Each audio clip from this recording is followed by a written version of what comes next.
he just acted like it was another concert.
Om yata nadyaha shandamanaha samudre ashtam gachanti namarupa vihaya tata vidvan namarupad vimuktihi parit param parusham upuiti divyam.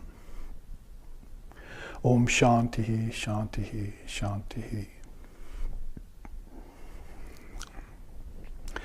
May we always and ever be like mighty rivers flowing into the sea, losing all sense of name, form, and identity, into the ocean of absolute reality. Om peace, peace, peace.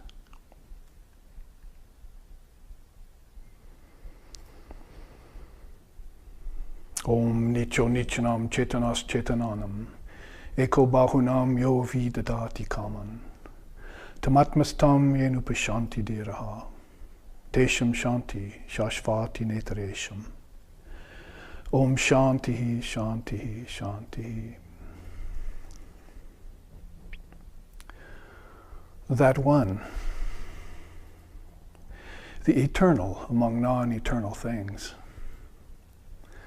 the intelligence of the most intelligent ones, who, though ever one, nevertheless fulfills the desires of the many. That one, the wise ones realize, is dwelling in their very self. To them belong peace and to none else. Om peace, peace, peace. Om Sahana, Om Sahana Vavatu, Sahana Bhunaktu, Saha Viryam Karavavahai, Tejasvi Navaditamastu Ma Vidveshuvahai. Om Shanti Shanti Shanti. May Brahman, the reality, protect us. May Brahman sustain us. May Brahman illumine our thinking consciousness. May we not find fault with each other, with the world, or with the teachings. And may what we study be a source of inspiration to us eternally. Om peace, peace, peace. May peace be unto us, and may peace be unto all. Om Hari Om.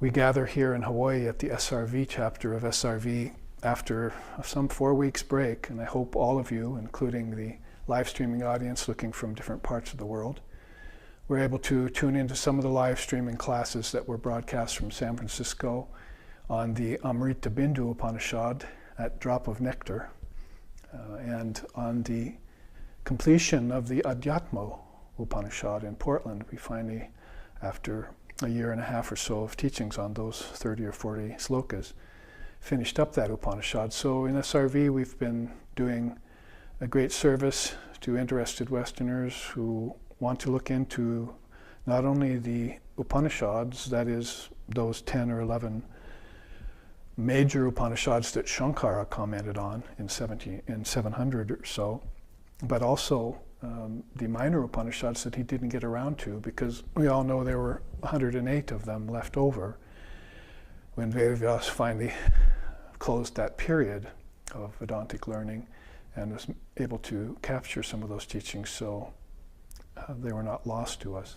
So 108 Upanishads, 10 or 11 commented by a great mind, and then these others we're looking into, like the Amrita Bindu and the Adhyatma Upanishad, and others that we've looked into in the past, kind of going on this 150th centenary or sequicentennial of Swami Vivekananda that were celebrated a couple years ago, 150 years of his presence on earth, arriving here in 1893, as he did bring us teachings like this and further and deepen our knowledge of Patanjali's yoga, and also the Bhagavad Gita and other great scriptures of India. He wanted them put into English and sent to America right away. That's what he wrote back to his brother monks. I've seen the letters that he wrote after he arrived here, and so he wanted Panini's grammar for Sanskrit sent over, and as a result of that, we have never seen such a onrush or tidal wave of Jnana Yoga, that is scriptural wisdom of India, coming to us since 700 AD, when Shankara brought the scriptures back into vogue, you might say, but he did it only for India, mostly. Swamiji did it for the entire world. They now have an open doorway to find these teachings and meditate upon them. And so we have been doing just that. And in Hawaii here, when we returned from these Upanishadic forays and onto the west coast of the mainland of the US, back here to our islands in Hawaii, we've been doing class series that have to do with certain salient subjects that revolve around that. Remember, we finished the one around the corrosion of human consciousness recently.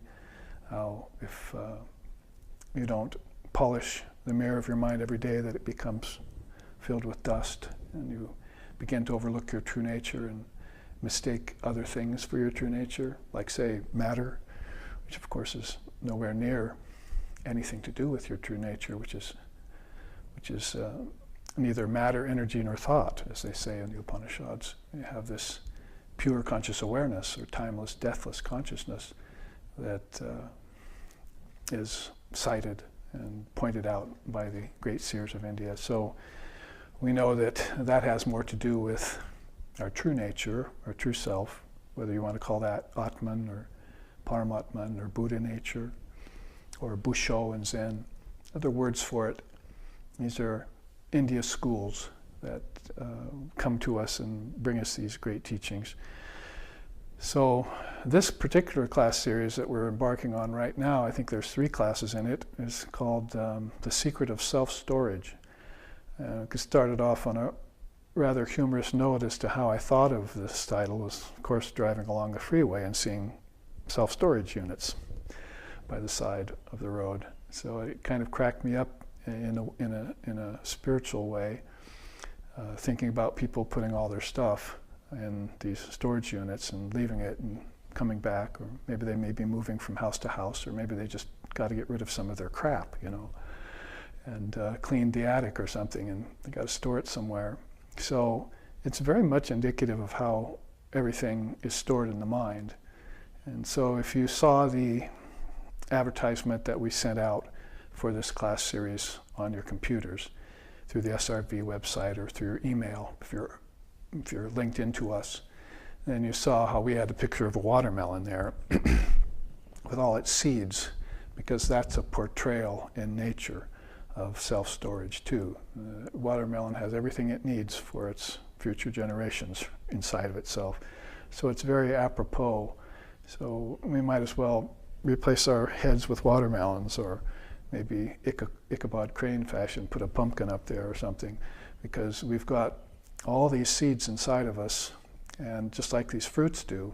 Ramakrishna even used to talk about the bell fruit with its various seeds, and had many examples of things in nature that were just totally indicative of the secrets of self-storage.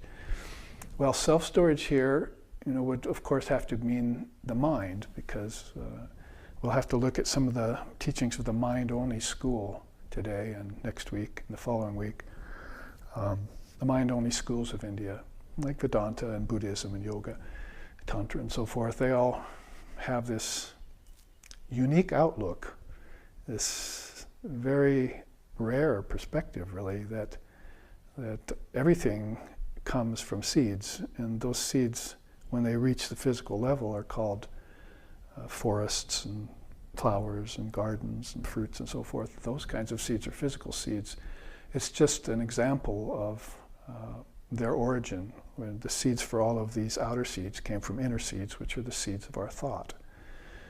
So sometimes I mention how Sri Sharda Devi, my guru's guru, and wife of Sri Ramakrishna Paramahamsa, said that objects are just thoughts made manifest, how they come from thoughts in your mind. So these seeds that are in our mind are thought seeds. They're very powerful. If you were to open up a great thought, it would implode with power for enlightenment. My teacher used to say science opened up the external particle called the atom and split that and released a power for great explosion for destruction and destructive purposes. So in the same way, you're going to have to do some scientific experiment on your own mind and its thoughts and make these connections. So some of these series we've been talking about, connecting the five senses to the five elements to the five senses, and then those 10 to your mind's thoughts, that is in Dream Tonight. These kind of connections were there in Samkhya Yoga way back in the earliest time in India, and have been built upon and broadened and deepened by beings like Shankara in 700 AD. Prior to that, Lord Buddha, 550 years before Jesus, and prior to that, souls like Lord Vashishta and Sri Ramchandra and Sri Krishna in the Gita. He talks about that all the time. All action takes place in nature, not in your soul.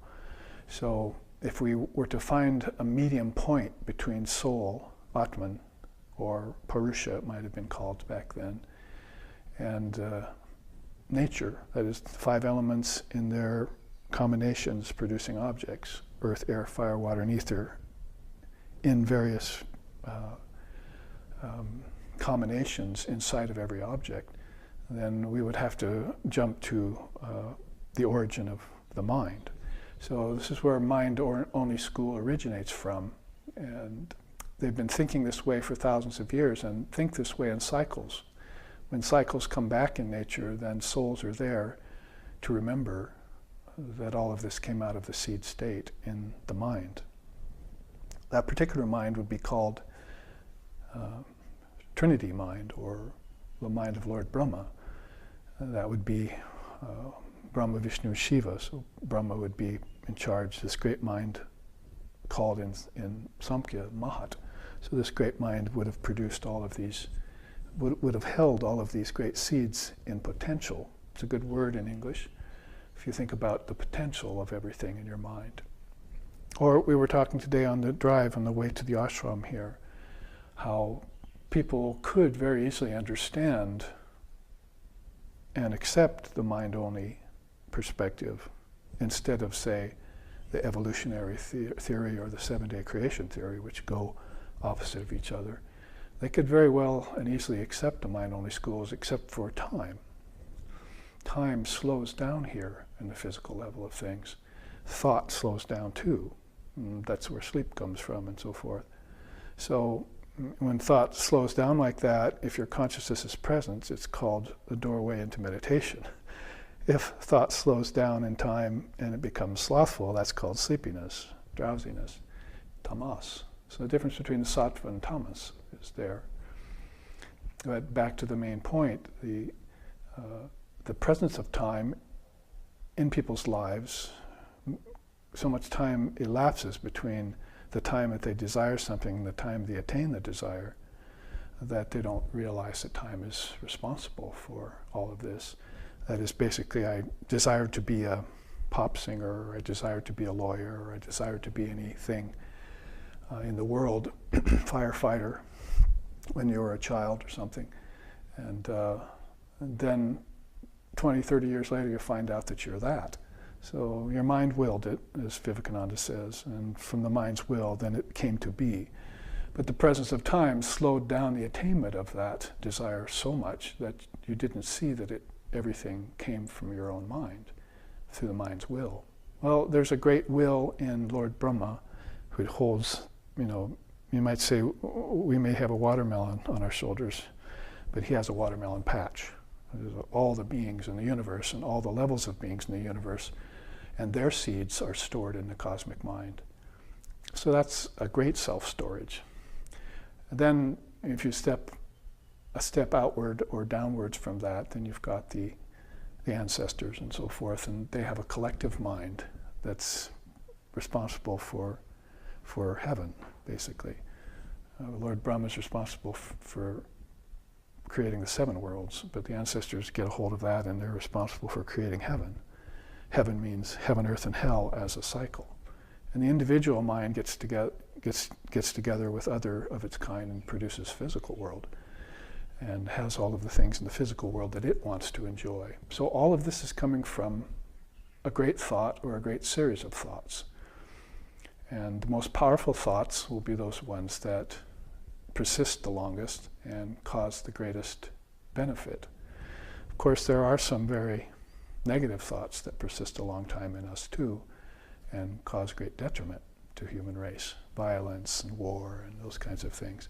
Those are the kind of things that you're going to have to practice your purification, your yoga practices in order to do away with. Those seeds should not germinate. So all minds have these seeds in them, positive, negative, and mixed. Again, citing Sri Krishna from the Gita.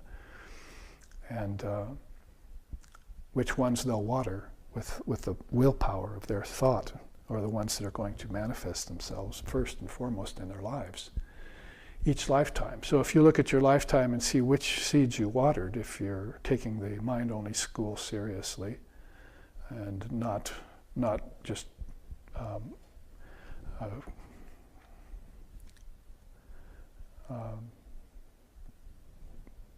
blaming it on the evolutionary theory or on the 7-day creation theory, and you want a different perspective to look at, then you're going to look at which thoughts you watered in this life and see how they came to fruition.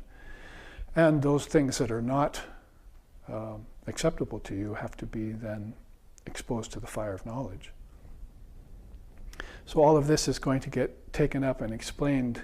I have 2 new charts that nobody has seen yet that I'll show you, at least one of them today.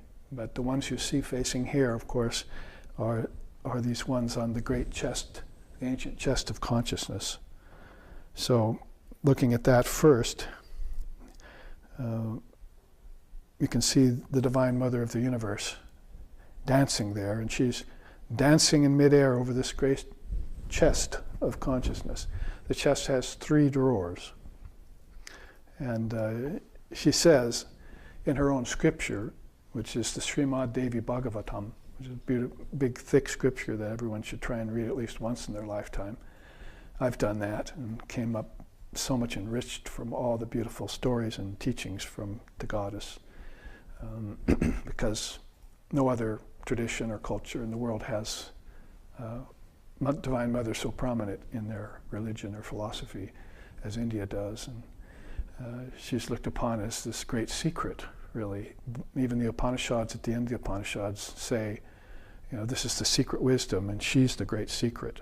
So they're not really coming forth and talking much about Divine Mother in Shaivism or Vaishnavism or Saurism or any of those a little bit more in Tantra, because she's very difficult to behold. She's very subtle. So she herself says here, in one of these quotes from this beautiful scripture, "At the time of the great dissolution, I withdraw all beings and worlds back into my unmanifested Prakriti, while I must myself disappear into the formless Brahman. When the dance of Maya begins again, I loose all things forth into the realms of becoming. All the while, nothing is born, nothing dies, nothing is created, nothing gets destroyed." So probably no better description I've ever found of this dream of birth, life, and death that's going on. And this would only make more sense to you if you knew that the origin of the dream was in the mind, in your own dreaming state tonight, or in your own deep sleep state where the seeds are stored. So if you were to connect teachings like that to the mind-only schools, then you'd begin to have deeper insight into the fact that there's this powerful presence. One of the charts we want to show today states how the non-dualist looks at matter and how it looks at the functions and the import of matter, but how, unlike others, it assigns the functions and the imports of matter to the Devatma Shakti. And prana, too, gets assigned to the Devatma Shakti. Devatma Shakti is a beautiful word in Sanskrit. It means the great mother power. Devatma, the goddess, you might say, and then Shakti, that dream power of the absolute, sometimes it's put into English. So other people are looking at matter and assigning it to nature and assigning its import to their life and taking nature and matter and also evolution to be the real story, the appearance of things. But the non-dualist is looking at these very same things and saying, and assigning them all to Mahashakti. Oh, I see the Mahashakti existing in everything, behind everything, dancing, as it were. So there's those words for her, Mahamaya, Mahashakti. And she says, at the time of the great dissolution, which means that there is a dissolution or a dissolving of everything at some point in time. Even time itself stops.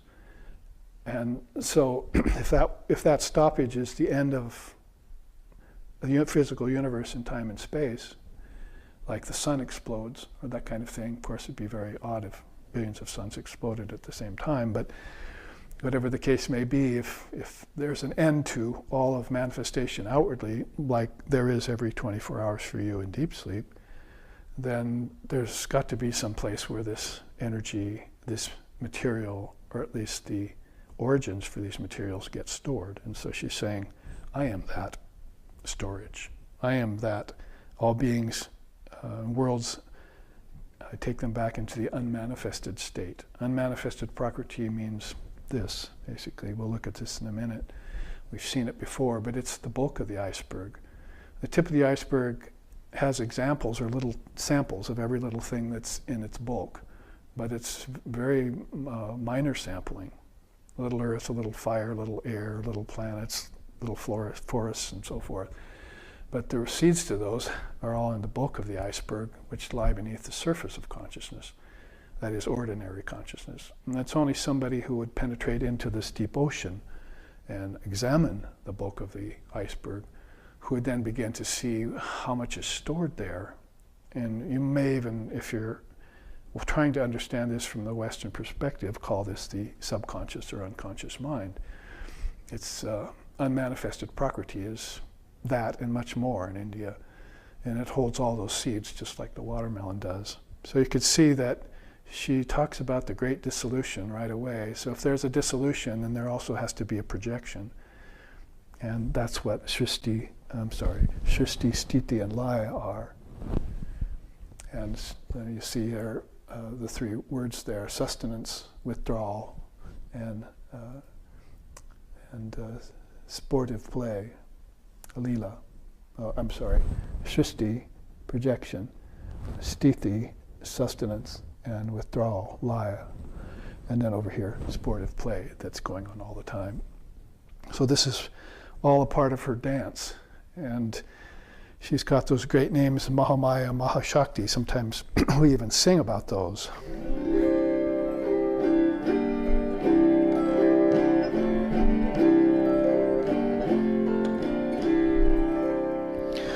Jaya Jagajanani, Jaya Jagadatri, Jaya Jagadambika Devi. Jaya Jagajanani, Jaya Jagadatri, Jaya Jagadambika Devi. Mahamaya Bhavani, Jaya Bhagavati, Om Mahisha Mardini Devi. Mahamaya Bhavani, Jaya Bhagavati, Om Mahisha Mardini Devi. Mahashakti Ambika, Mahashakti Chandika, Mahashakti Chamunda Devi. Mahashakti Ambika, Mahashakti Ambika, Mahashakti Chamunda Devi. Deva Devi Swarupaya Brahmakala.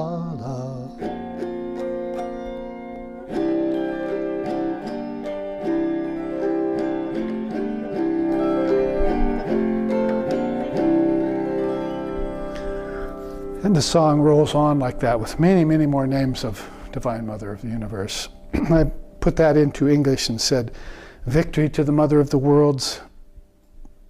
All conquest falls to she who holds the universe within her. That's Jagadatri. She holds Datri, Jaga, the worlds, all the worlds within her. Ultimate triumph be to that irresistible and undefeatable wisdom goddess who neutralizes hosts of oppressive negativities with a mere glance. Then, O Mahamaya, adept enchantress, O Bhagavati, the Supreme Lord in feminine form, you have boldly waged war and thereby destroyed the very personification of darkness, known as Mahishasura. So, O Mahisha Mardini Devi. So all of these names have very profound connections into the Itihasa, or the scriptural and spiritual history of India, that doesn't just go back to the beginning of a Big Bang. That's only the physical side of it. It goes deep within to the Devatma Shakti herself. She's the source of origin of all this. And so the soul who knows this finds the great secret and finds the secret teachings around that and becomes free in this lifetime, becomes a devotee of her. She's at that time, that being would be called a Shakta Advaita, a Shakta Advaitist. So Shakta Advaita Vada, Vada means path, so they're following the path of the Wisdom Mother. And they're trying to trace and connect everything back to her as the source of origins of all things. And they'll find things like the word, Om, and the great light, Jyoti, and all the seeds for even the Trinity and all the great worlds stored in her. So she's dancing on this great triple chest there. Because we've looked at the top half of this chart in a quick study. We've seen this before. And I said that many beings refer to her in their scriptures, like in the Gita, Sri Krishna says, "Verily I have my manifested form and my unmanifested form, but beyond both is my supremely unmanifested form." So basically, you might as well be referring to the three worlds or these three drawers. I have my manifested form, which is the physical universe. I have my unmanifested form, which is nature held in abeyance, the bulk of the iceberg, everything that is potential and coming forth from it in cycles constantly. But then I have my supremely unmanifested form, which of course is no form at all, my true nature. So all of those are in our 24-hour sleep cycle, sleeping and waking cycle. We come into the outward world and we're seeing in our waking state, that's manifested nature, and then we don't know or think or meditate very often that we pulled all of the things here out of our dreaming state. We've looked at Gaudapada's Karika, famous Karika, in several retreats in SRV, and met about the firebrand, how trace the tracer in the sky and so forth, that beautiful prakarana studies about the appearance of waking, dreaming, and deep sleep as levels of our own consciousness. If consciousness does have levels, because ultimately it doesn't, well, that's a whole nother non-dualistic turn we have to take, which gets to my supremely unmanifested form, doesn't it? Because then all the seeds get burned or returned to the great dissolution, and then I and my Father are one. Tattvamasi, I am that. I never was anything but that. So she's this great conductress. She's like got a train of souls that or constantly trains of souls that are going in these cycles, and she's taking them through the sportive play of Leela away from their source and back to their source in these cycles, time out of mind kind of cycles. Not just on the physical level, we must rush to point out, but on deeper and deeper levels also these cycles are going on. And in fact, that the outer world is a gross manifestation of these inner cycles. So a person armed or gifted with that kind of knowledge looks at the world in an entirely different way than others. And you'll notice when you look at those people who are looking at the world in this entirely different way, that they have one thing that most people don't have: peace. Basically, people who practice meditation are looking for peace. And if they were looking for a vision of God, they pretty soon got over it, because they found out that they were one with God. So who's going to want to have a vision of their self? Boring. We want to have a vision of that's beyond a vision. We want to have identity or absolute merging into that, like a hailstone falling into an ocean, Shankara says.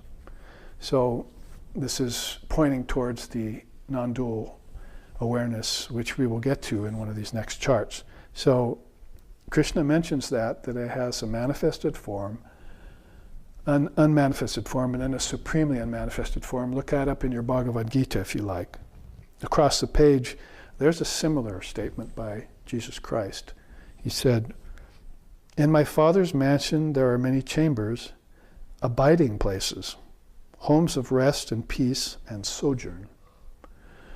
So sometimes souls come to rest, and that would be, of course, their deep sleep state. And then sometimes they're in phases of peaceful life. That'd be more like a dreaming state. And finally, they're in these places of sojourn where they're taking journeys out of their own conscious source to this manifested prakriti, or from the bulk to the tip, and then experiencing what's at the tip, and then going back to the bulk. And all of this is not the highest ideal in India either. These are ways of explaining cycles. It doesn't explain or flesh out the highest truth, which is that you want to be beyond cycles. If you can come into cycles with the knowledge of cycles being unreal or apparent or non-actual or dream or play, sportive play, if you hold any of those ideations in your mind as you leave the source, then you're the master player. You're the master dancer, like she is. And then you can return to your source without a problem. Sri Krishna says that the illumined souls take on bodies and give up bodies as easily as a child gives up old pairs of clothes when he or she grows out of them. So that would be a player that's coming into bodies the whole time, but always centered in the self, the supreme self, that is. So Devatma Shakyam then would have a lot to show us about where all of these seeds for her play are being stored. Quickly take a look at that then, at the chest itself. On the tabletop there is the Om sign. Of course, so that's very, if we start talking about that now, we will go on for days, not be able to finish this class series. We've had many teachings on that, and we'll have more. But you can see there are also other great words in Sanskrit, Ishvara.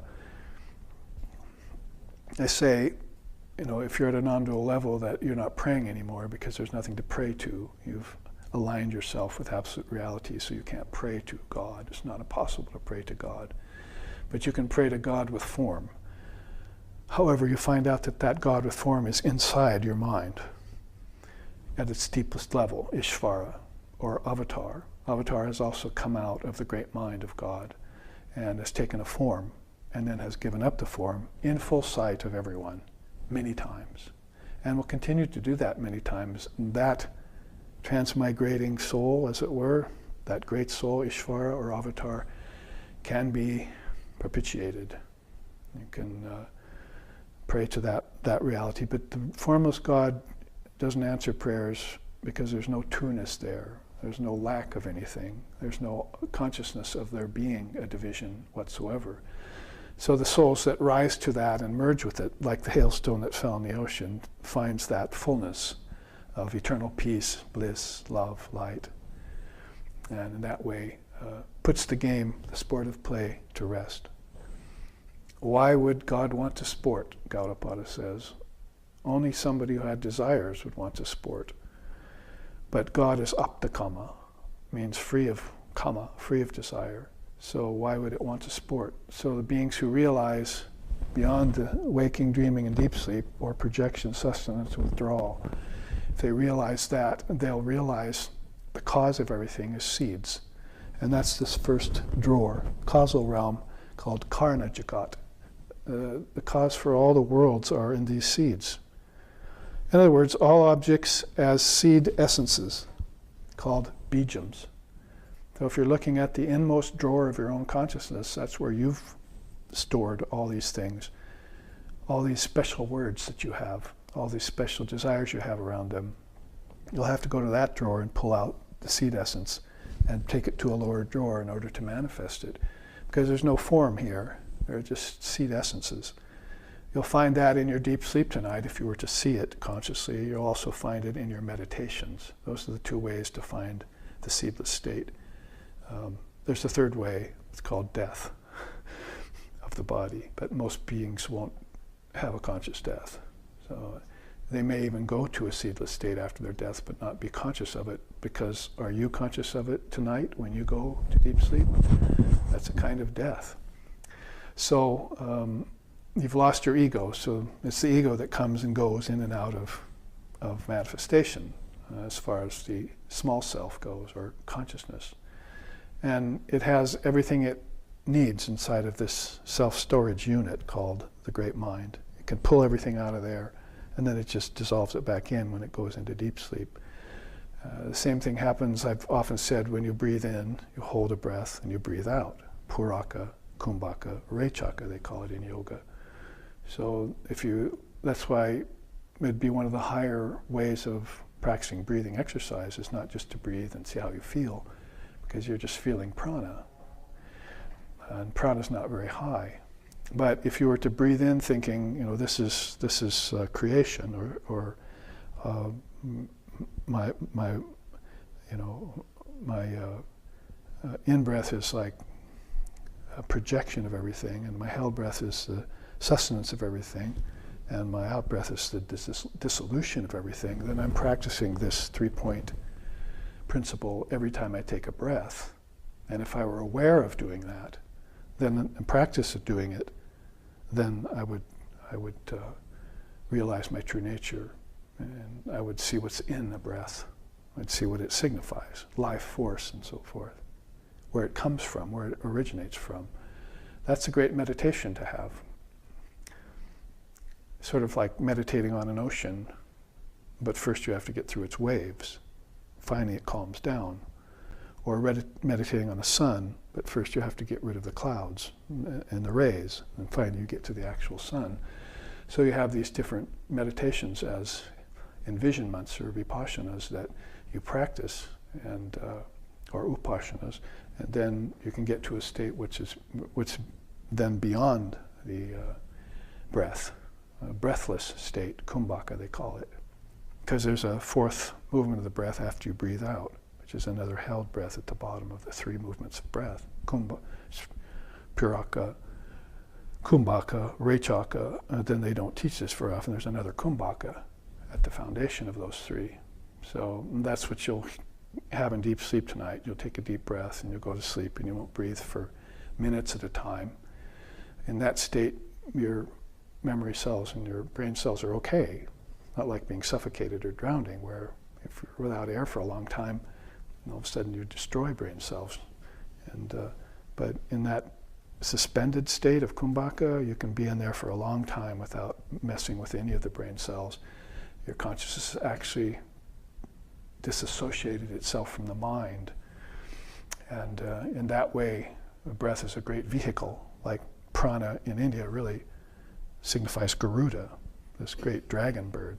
Vishnu gets on the back of Garuda and does all these forays throughout the three worlds and teaches people about sustenance and so forth. So all objects as seed essences, bijams, and then all objects as mental constructs is the next drawer. So the mind there's a great mind of storage, causal mind, and then there's a great mind of projection. That is, when everything gets taken up into thought, that's when it'll start to head towards matter. If you left thought alone, then matter wouldn't materialize. That's why my teacher used to say, no mind, no matter. No matter, never mind. So you should probably just let thought be, and don't cause it to rise. Sometimes we say, stir up the mud puddle. You see, it's nice and clear. That's the mind, right? But it's got all this mud at the bottom, so if you stir it up, you'll stir up silt. You come back the next day, the silt's still settling. So if you mess with this mind and stir it up with a stick of various desires and all the potentials that are in seeds too, like illness and rebirth and suffering and 6 passions and 8 fetters, all of that is the silt of the mind. So if you mess with that and stir it up, it'll be a long time before you get clear waters again. Your mind needs to settle down. So knowing that's the nature of the mind, it has all the seeds in it and it has all the potential for turning it into matter, then they stop that with meditation and conscious deep sleep, conscious breathing, and conscious death. All of these things are their practices. And so they'll make sure that they sit every day just after sleep. In the morning, they'll sit and just cause their mind to think of what it saw in the dreaming state and maybe trace it back to the deep sleep state. And at the end of the day, too, they'll sit because some things happened to the body and the mind got affected and the ego got affected, either in a positive, a negative, or a mixed way. And so at the end, meditate, then just dissolve all that back to a clean slate, and then go to sleep. Then wake up again, see what you dredged up from the dream state. That next night, dissolve it again, go through your day, come to the end, and dissolve it all in meditation again. So this happens to be, at least a twice-a-day meditation that people who are interested in neutralizing the vibrations of the mind in yoga will practice. If they miss a day or two, or they don't do that, then pretty soon the mind starts throwing up these impurities. The dust covers the mind, as Shankara says. So it's all being dredged, you see. It's all being dredged from this dreaming mind. Oh mind, awaken, you must, the song in India sings. So you have to awaken it and clear it all the time, because it's dual by nature, and if you don't leave it settled, then activities of life, including birth, life, and death itself, will be dredged up. Pretty soon you'll start thinking birth, life, and death are actually real, that you're actually subject to them. But your soul is standing inside of all that, beyond it, and saying, well, you fool, you never die because you're never born. Do I have to sing it? Namrityor Nashanka Name Jati Beda. I've never had a death because I never had a birth. I've never had a life because I didn't have a mother and a father. So the only thing he's interested in is eternal life, which is birthless, deathless, changeless, dreamless, seedless. A seedless state is called what? We don't have a word for it. In yoga it's called asampragyata. It means a state beyond all seeds. But there are seeded samadhis. that have bliss in them, that have ego in them, ripe ego, and then they have knowledge in them too. So there are lower samadhis which the mind can experience as it rises deeper and deeper, sees deeper and deeper echelons of itself, until finally it can glimpse a seedless state. When people see the light, they're seeing the seedless state. When they hear the Om, the sound of Om, they're hearing the seedless state. And they just don't know what it is that's presenting itself to them at that time. If they study the Dharma and they have a good teacher and they meditate, then they do know that this is what they're seeing. So that's the difference between a conscious samadhi and an unconscious samadhi. Sri Ramakrishna used to say, even ordinary people sometimes have samadhi, but then they come out of samadhi and they doubt it. So they never give it any credence. He even had a metaphor for that. The blue lotus opens up only when the sun comes out. But when a cloud goes in front of the sun, it's so delicate that it closes back up. It cannot live without the sun. So that's a person who has a rare experience of samadhi, but then something happens in its life right away. Some bad karma comes at the same time, or some problem comes in life and their samadhi goes away right away. It's a cloud in front of the sun. Others who don't have these clouds, they open and stay in the sunlight all the time. And that's the difference between a lasting samadhi that's conscious and a temporary samadhi which doesn't usually recur again and is doubted once it's experienced. And the whole society and doctors and psychologists and everyone in the West will help you doubt it if you want someone to help you doubt your experiences. There's no dearth of them, you see. They're everywhere. But people who come along and support what you've had as a spiritual experience, called a guru, or a spiritual preceptor, or an acharya, those are rare people. Holy Mother said, how many are there out there that can build up? There are many who will tear down. So everyone wants to tear down your unusual experiences, call them aberrations of the mind.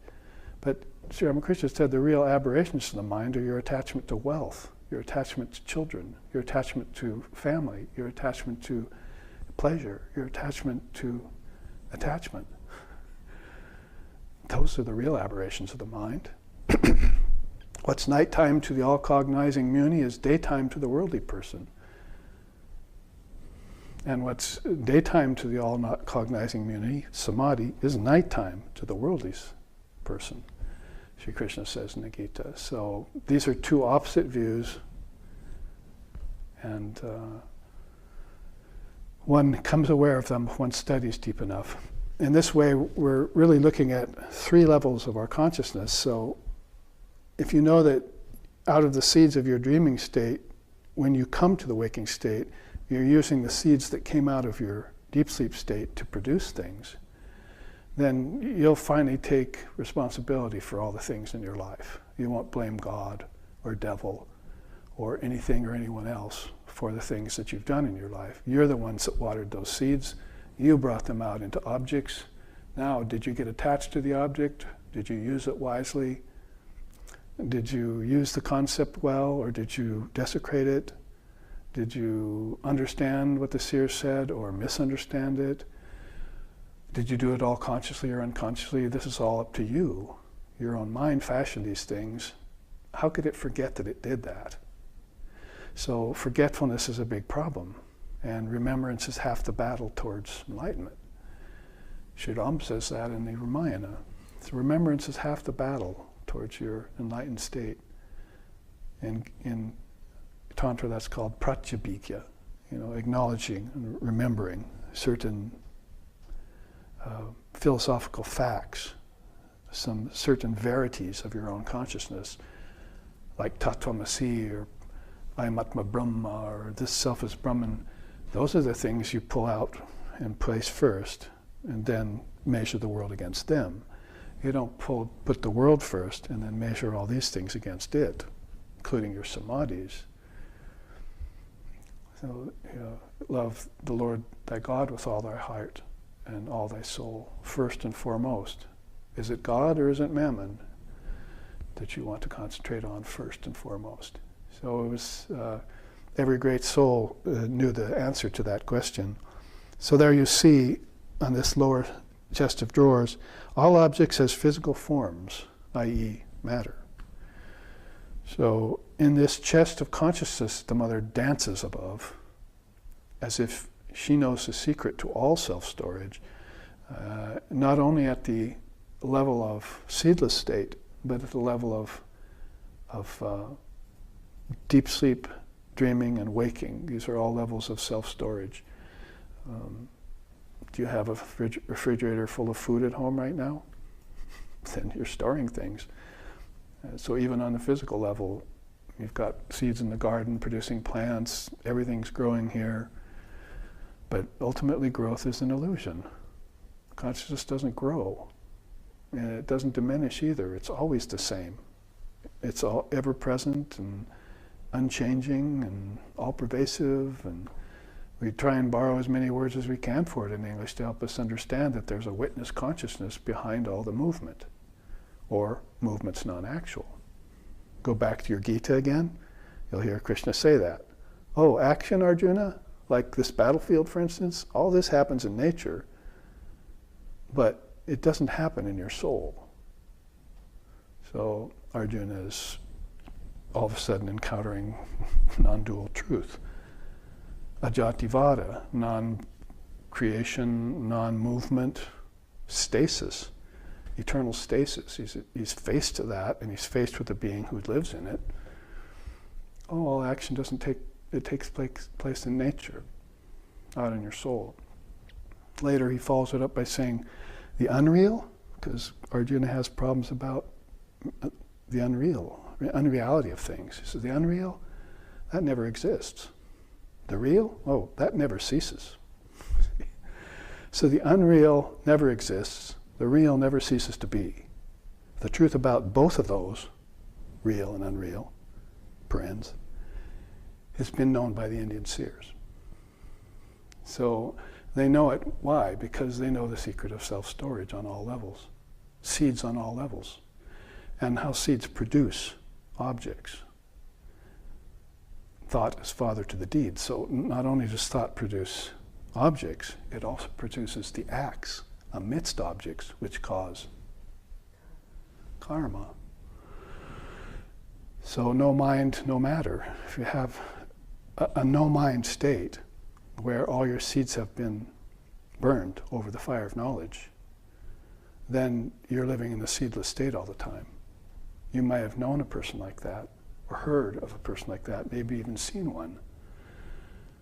Like my Swami, my guru, who lived that way for all 90 years of his life or more. So a seedless state, he's not into seeds and producing things. He used to say things like, oh, in America, you shouldn't teach your children to be creative. And everyone would go, what? We thought creative was good, you see. He says, no, instead, teach them to be disciplined. Because creation is a riot of seeds with a riot of various effects. You can fail at creation. You can mix it in with other things. You can succeed at it. Sometimes that's even worse than failing, because it gives you things that you're not ready for. Oh, I'm a great artist. I'll sit here and play my instrument now in front of everyone as if I'm a big ego, you see. But you're just watering seeds lifetime after lifetime without knowing the secret of self-storage. So she will teach you, the great goddess will teach you, and if you become her adherent, her devotee, her disciple, her child, then you'll learn these teachings of the Dharma, which she's so proficient at transmitting to us. So a quick study of this chart, I think we can move beyond it. On the other side is that the 5 sheaths are there. We've been talking about things here pretty much that are of nature. There's the sentient and there's the insentient. Sentient follows consciousness more. You see, it'd be like one trajectory. And the insentient follows matter more. Matter, thought, energy. So basically, although thought can be borrowed, of course, by consciousness, but if you have something sentient, you're talking about an ultimate source called the soul, where awareness is the chief prime factor. Everything else falls in the insentient, which are tattvas, or principles, which the soul has stored in its mind. So the sentient soul has stored in its mind all the potentials for everything, and that's why some beings can create such beautiful worlds. We'll look at that in a chart called Atmic and Mayic Sankalpa next week. I want to take you through this chart that Lord Vashishta talks about when he speaks to the young avatar, Sri Ram, in his teenage years. He teaches him about Atmic Sankalpa. Sankalpa means mental projection, like taking seeds and turning them into objects, dream objects first, and then physical objects after that. You do that in one lifetime, but then you do that in one 24-hour period too. Oh, wait a minute, you do that in one 30-second breath as well, you see. So these are 3 examples of how immediately it happens, and then how much longer it takes, and then finally a whole lifetime is one big projection of your desires and their fulfillment thereof, we hope. Sri Sharda used to say, my own opinion is that all beings should fulfill all their desires and never take embodiment again. So embodiment is for fulfilling of desires. So her opinion wasn't that you should root them out. Some souls can do that. They have to be very powerful. And if you take something away, there's a void there, so you're going to have to deal with that void. But other beings have to do it by way of fulfillment. Like there's a nice word, sublimation, in Tantra. They sublimate all their desires inward. That happens through Dharma. You can't do that through desire for pleasure or objects without Dharma present. She teaches the 4 fruits. One of the basic teachings of Divine Mother is basically Artha, Kama, Dharma, and Moksha. But my teacher took Dharma and put it first. First have Dharma teachings, then get Artha, wealth, and Kama, desire, and then end up with Moksha. Otherwise, if you don't put Dharma first, then these other second and third fruit can lead to no good, as is the case we see around us with no enlightenment going on, but plenty of rebirth, plenty of suffering, and a suffering that seems to never cease. So when you talk about this 5 sheaths, you're talking about the side of waking, dreaming, and deep sleep that's attended more by consciousness. Consciousness is what's watching objects. It's what's watching seeds. It's what's watering seeds. It's what's experiencing waking state and dreaming state. And it's stored in 5 sheaths. These 5 sheaths go straight across with these 3 drawers. In the waking state, you're in the physical sheath. In the dreaming state, you're in the prana, mind, and intelligent sheath. I'll give you the English of that. Some of my students have memorized them. Pranamaya kosha, Jnanamaya kosha, Vijnanamaya kosha, or Manomaya kosha. And then when you're in deep sleep, you're in the ego sheath, Anandamaya kosha, the blissful ego in deep sleep. But there's a greater self than it that's shining beyond the light of its own little light. Its own little light is a kind of truncated bliss, but the light of the self is an eternal bliss. Ananda, they call it. So that kosha is Anandamaya kosha. So the 5 sheaths that the human being experiences things through, has the power in it to be aware of everything that it produces, if it would use those sheaths in that way. So there you see some of these quotes down here. I found one Western scientist, Sir James Jeans, who had some very good things to say about mind-only school. He says here, as we inspect it over periods of time, the universe begins to look to us more like a great thought rather than a great machine. So here's a Western scientist that's beginning to think in terms of mind-only schools. The universe begins to look like to us like a great thought rather than a great machine. because a great machine is just pumping out things, rivers, canyons, valleys, planets, all the time without any consciousness behind it. It just seems to be a machine. But is there an intelligent design to this, or a backdrop to it? Either one of those is a good question. Then the scientists start to think, well, maybe this is more coming from my mind, or a mind that's very great, of which my mind is a spark. The other side of the chart, he says, mind no longer appears to be an accidental intruder into the realm of matter. We are beginning to suspect that we ought to rather hail it as the creator and governor of this realm. So mind seen in a different way all of a sudden. And that brings about this other chart. He says, mind-only schools. I was able to put this together last week for all of you. And I hope more people in the future will come to view these classes. We've got 6 people here today in our small little ashram in Hawaii, and we had 8 or 10 in San Francisco a couple weeks ago, and we had about 20 or so in our Portland ashram before that. So a few people are coming and seeing these great teachings, and they're being stored, self-storage, on camera, on film, for YouTube and for our websites, so people can look back on them. If you're present here, then you're getting the transmission of straight from guru to disciple, or guru to shishya, they call it in India. And that's the best way to get it. But looking back on it and reviewing later would be a way of rolling your mind over it. So you see here a big pumpkin patch. So boys and girls, we're now going to retell the story of Mr. Pumpkinhead. And we'll see how that matches up in the Indian tradition. So you can see the title of this chart, India's Mind-Only School Perspective, or subtitle, Primal Seeds and the Seedless State. So as a description of this chart, you can see the 5 elements at the foundation, the physical body. Those are called primal matter, and the outer shell is a nice word. I could have put outer sheath, but since it's a pumpkin, I put shell.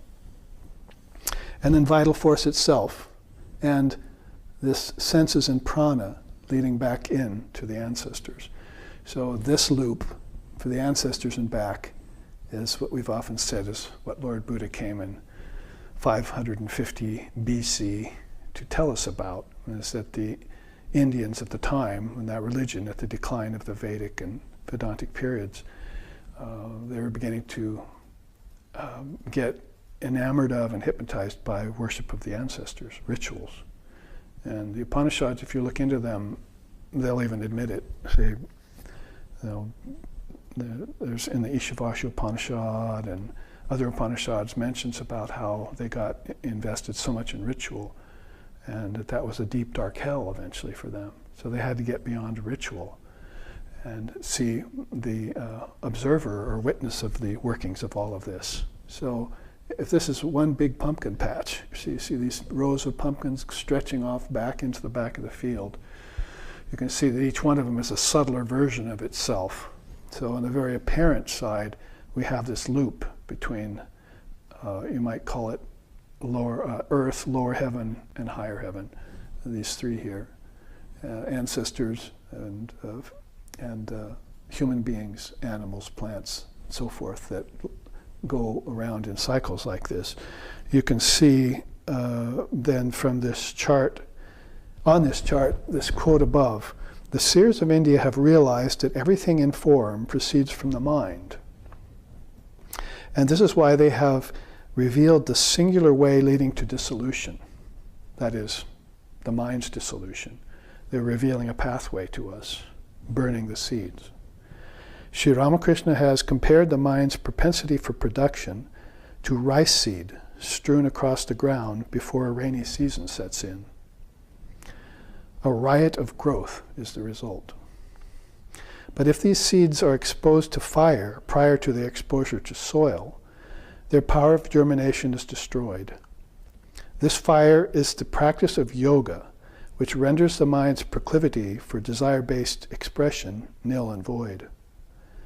opening the gate to samadhi. There are many types of seated samadhis, of knowledge, of peace, and of bliss, etc.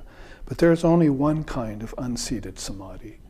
And that's, of course, the samadhi in which all seeds would get completely annihilated. The words for that in India or Sanskrit are nirvana, satori in Zen, asampragyata in yoga, nirvikalpa in Vedanta, and so forth and so on. And so this quote reads pretty much the perspective of the mind-only schools, using an analogy by Sri Ramakrishna about strewing paddy, they call it, or rice seed, before the rainy season. Come back later, riot of growth. So that's what the mind does. It strews the rice seed of desires for bodies, for ancestors, for birth, for experiences in the five senses, for addiction to prana, life force, sunlight, beaches, vacations. However you want to put it, all of these, and of course producing physical bodies. So I have another chart which I'll show you if there's time after the break. It has the perspective of the non-dualist, the Advaita Vedantist in it, which takes and reads a kind of riot act about these things from the standpoint of non-dual perspective. It will be interesting for you after the break. So all of these things, seeds that are watered. There you see a pumpkin split open in this inset image here. And you can see that's the internal mind. So you have five elements: physical body, vital forces, senses and prana, leading to the ancestors. And then you have an eternal mind that is like your dreaming state, or the state that you could encounter consciously if you closed your eyes and started to focus deep on the contents of your mind. They call that watch your thoughts. I think it's kind of funny. You should breathe and watch your breathing. You should meditate and watch your mind's thoughts, as if that's alone going to do it. That's the first step of knowing what's there in your thoughts and so forth. Sort of like studying your body, then you know what's in it, how it functions. It's got a certain efficacy to it, but there's a much deeper meaning behind all of it that one has to follow. So if you looked into the subtle body, because this was pretty much the composite of the gross body, five elements, physical body and senses, are pretty much the interior mind, but the outer body, but it leads toward the internal mind.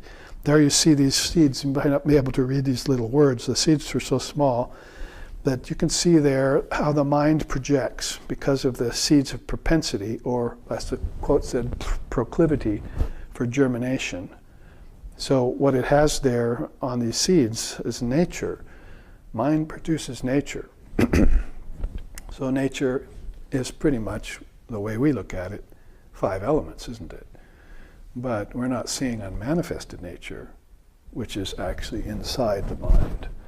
That these seeds from outer nature come from seeds, that these effects come from causes in the internal mind. So the outer mind, if we were to look at it, is just a brain.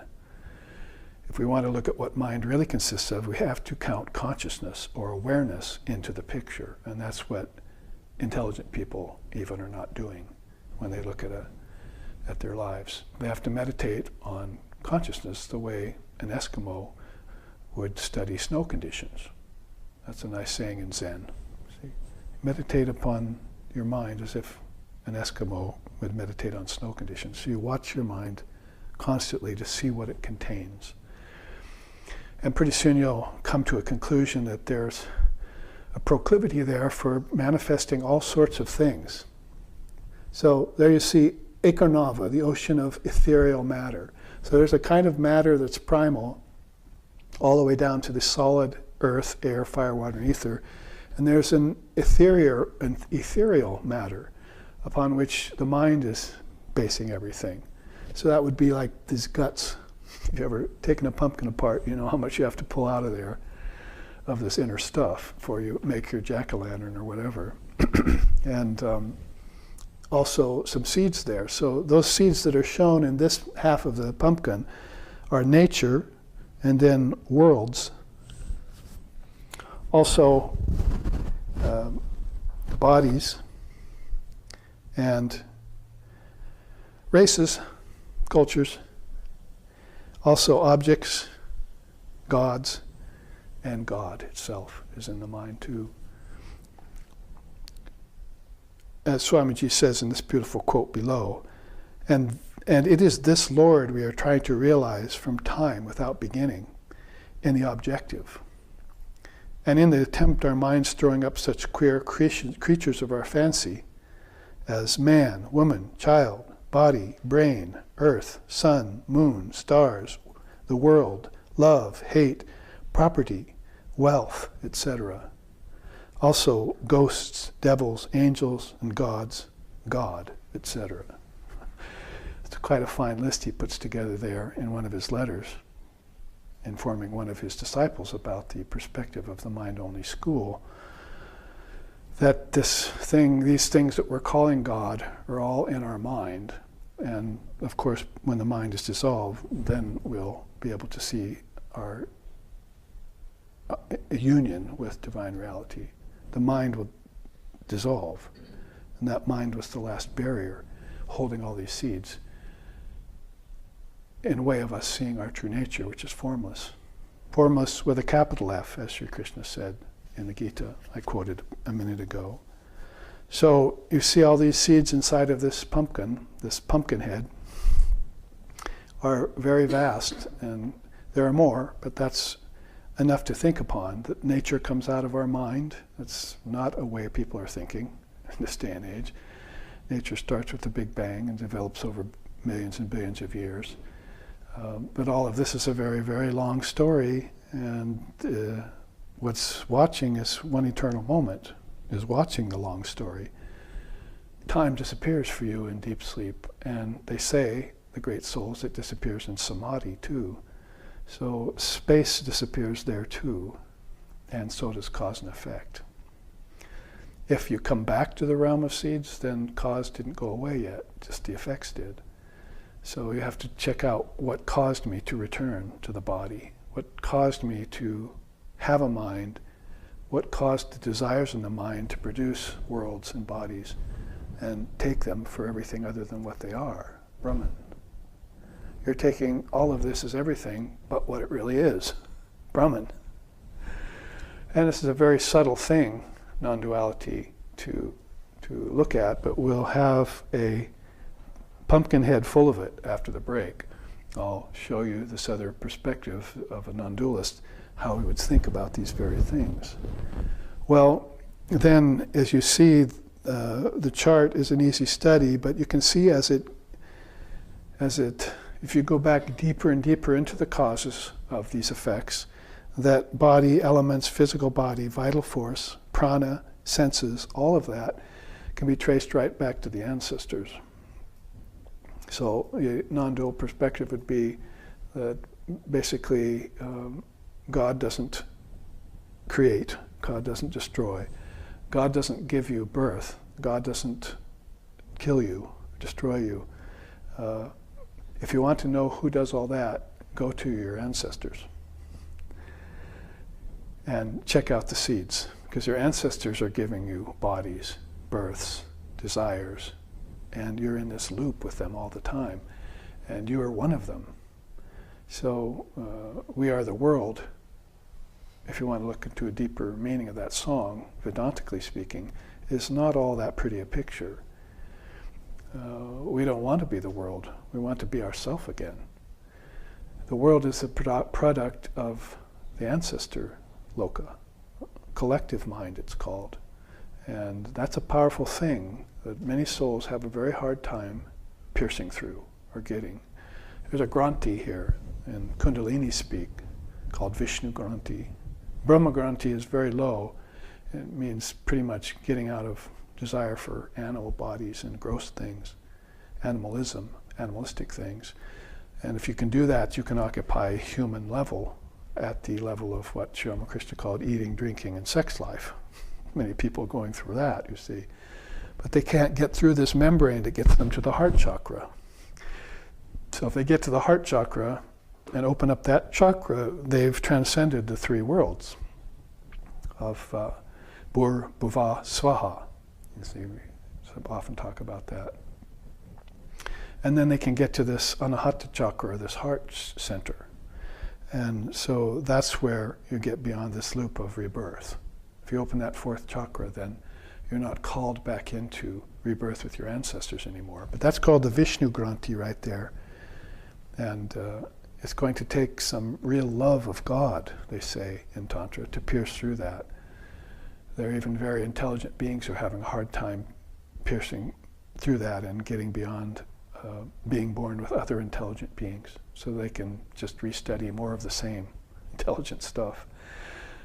My Swami used to say, Western man, very intelligent, but in order to have enlightenment, you must get beyond the intellectual frame of reference. So you have another frame of reference here called the mind-only schools. You might want to consider that and put it together with all the beings who have ever been born, all the beings who have passed, and how your connection is to them, and how you may want to one day transcend them. So many great souls left their families. Even Jesus left his family around in his mid-teens. And many great souls in India left their families because they wanted to get free and then come back and help their families. So if you're thinking, oh, Vedanta, Buddhism, getting beyond your ancestors seems to be sort of callous and non-compassionate, the real compassion is getting free so that you can come back and help them get free of their misconceptions, of their illusions, of their delusions. So Holy Mother used to say that too, that the real friend is the one who warns in time. So they'll warn you in time. You know, what you're nurturing here is a bunch of seeds of desire. We've been through this before. We've seen the outcome. You don't want to go there. So we're trying to warn you in time to render the mind nil and void. Keep it from watering seeds anymore that's going to drag you into the body again. Why? Because birth and death are very painful. May you never have to experience them again, is what she told us when she was alive. Birth and death are very painful. May you never have to experience them again. So this is why they would, as we said in this chart, you see, would reveal a way to get yourself up and out of these, this play of life. There's, of course, beautiful ways we sing that, called Om Ring Ritang Twamachalo.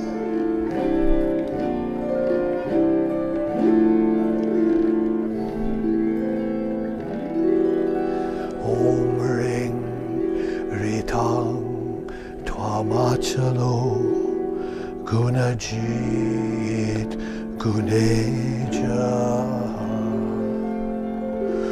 Naktang Divang Sakaranang Tavananata.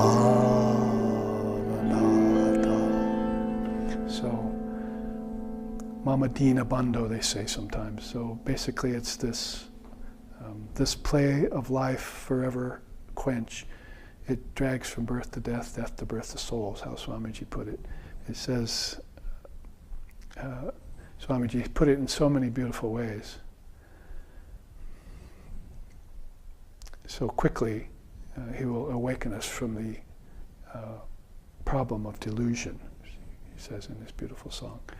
So this is a beautiful arati song written by Swami Vivekananda.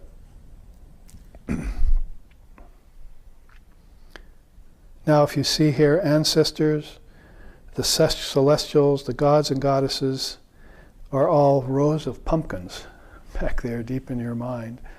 And beyond the ancestors then will be these realm of the heavens that have celestials. We call them angels in this tradition in the West. And demigods and so forth. Maybe your spirit soul, your guide, your spirit guide might be there. But beyond that, ascend the deities, we call them in Tibetan Buddhism and in Indian darshanas, deities are gods and goddesses. Devas and devis, the shining ones, are a whole other echelon of these pumpkin heads. But they're very great, big, deep pumpkins with many powerful seeds in them. They still also want to have worlds and lots of beings to play with and lord over. That's the one problem with the gods and goddesses, is that they have this desire for lordship, they call it. Balam. And beyond that, you see finally the seedless state back in the background. And you see some of the words for that I mentioned earlier. Asampragata samadhi, satori, nirvikalpa samadhi, nirvana. These would be states that are equated directly with the seedless state. So that's where all of the seeds will have been dissolved. And that has to be, of course, done by some strong meditation on non-dual reality. And requisites before that would be practice or sadhana. If you do a practice that wipes the mind clear of its control of everything, mind-ego complex, of course, we're speaking about, then the ego and mind will fall subservient to you, and you'll be the master of your mind. You can be a master of the mind, or you can be a masterful mind. And so each of those might be a stage towards getting control of everything. And of course, in yoga, you'd have to be coming to this level of prana, getting your breath and prana under control, taking your senses away from the objects, and knowing that I'm not the physical body, that I have deeper levels to my consciousness rather than matter. And 5 elements also have seeds back in my dreaming state. I also experience 5 elements in my dreaming state called the tanmatras, subtle elements. So all of this would be taken up in yoga as a practice of purification that would get you ready for presiding over a more pure-minded state. When the mind's not a problem anymore, then these horizons open up for you. Not only can you get beyond the ancestors, you can move beyond the gods. Sri Ramakrishna said that when he said, I was meditating and opening up, Mother was opening up the chakras.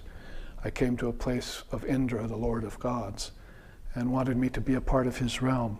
I'll make you happy, I'll make you blissful, I'll give you everything you want. And Sri Ramakrishna said, thank you very much, as it were, but I'm going to the crown.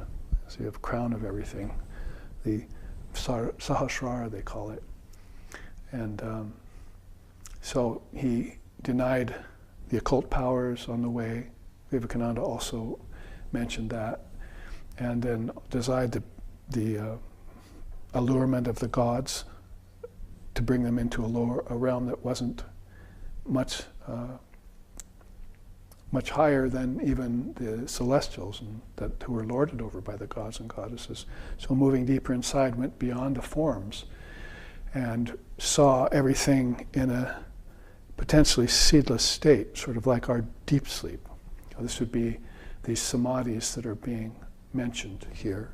See about there are lower samadhis of peace and of bliss and of ripe ego and of knowledge, but he went beyond those samadhis into the seedless state, a sampragata samadhi, and had that experience of union. When his teacher, Totapari, saw him do that in just a very short time, he was amazed that Sri Ramakrishna could attain that in such a matter of a day or two of deep concentration. And when he did, he said, Divine Mother of the Universe split apart and this great light pervaded everything.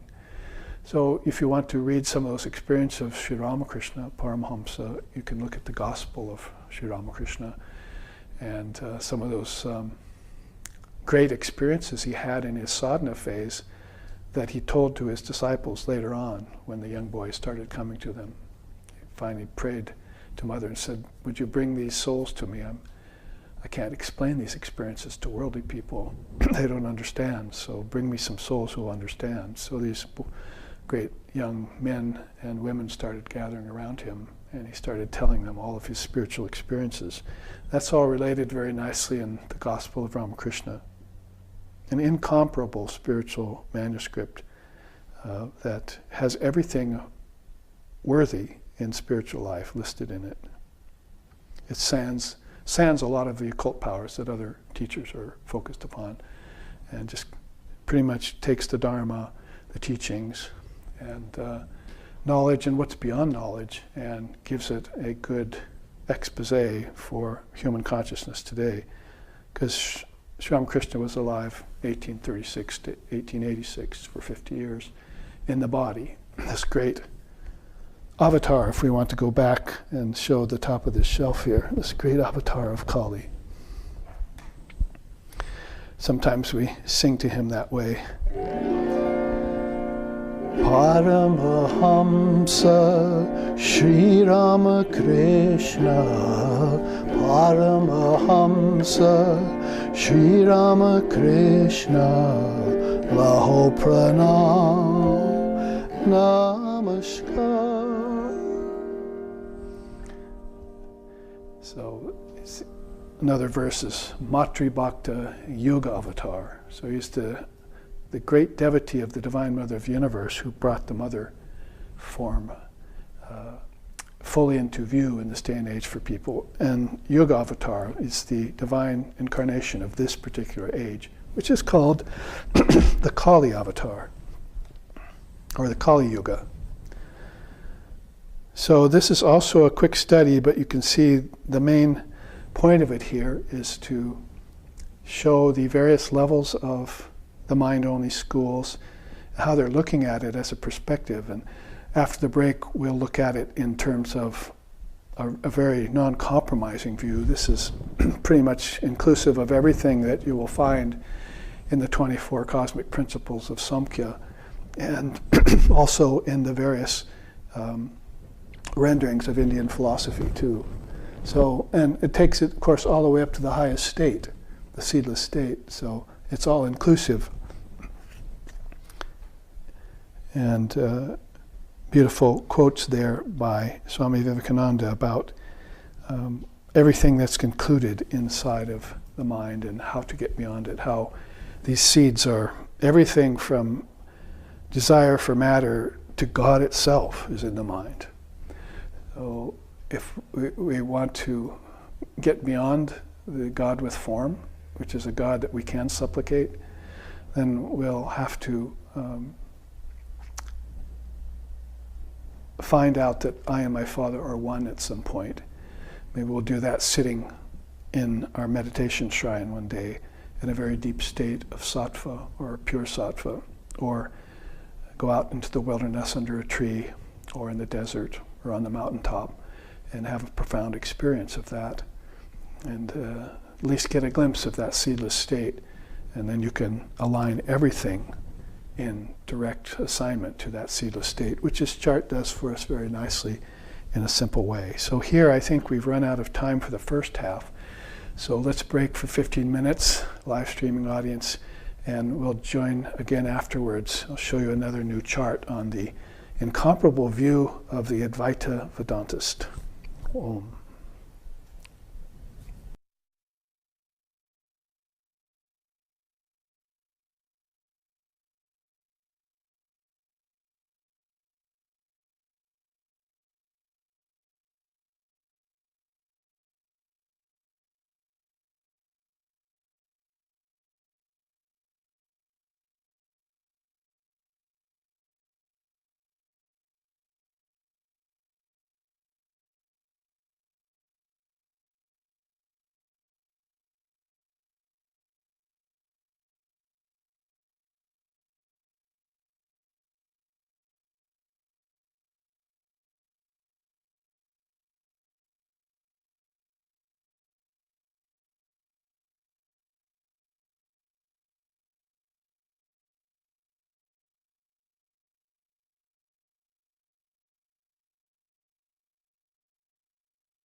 We are all back together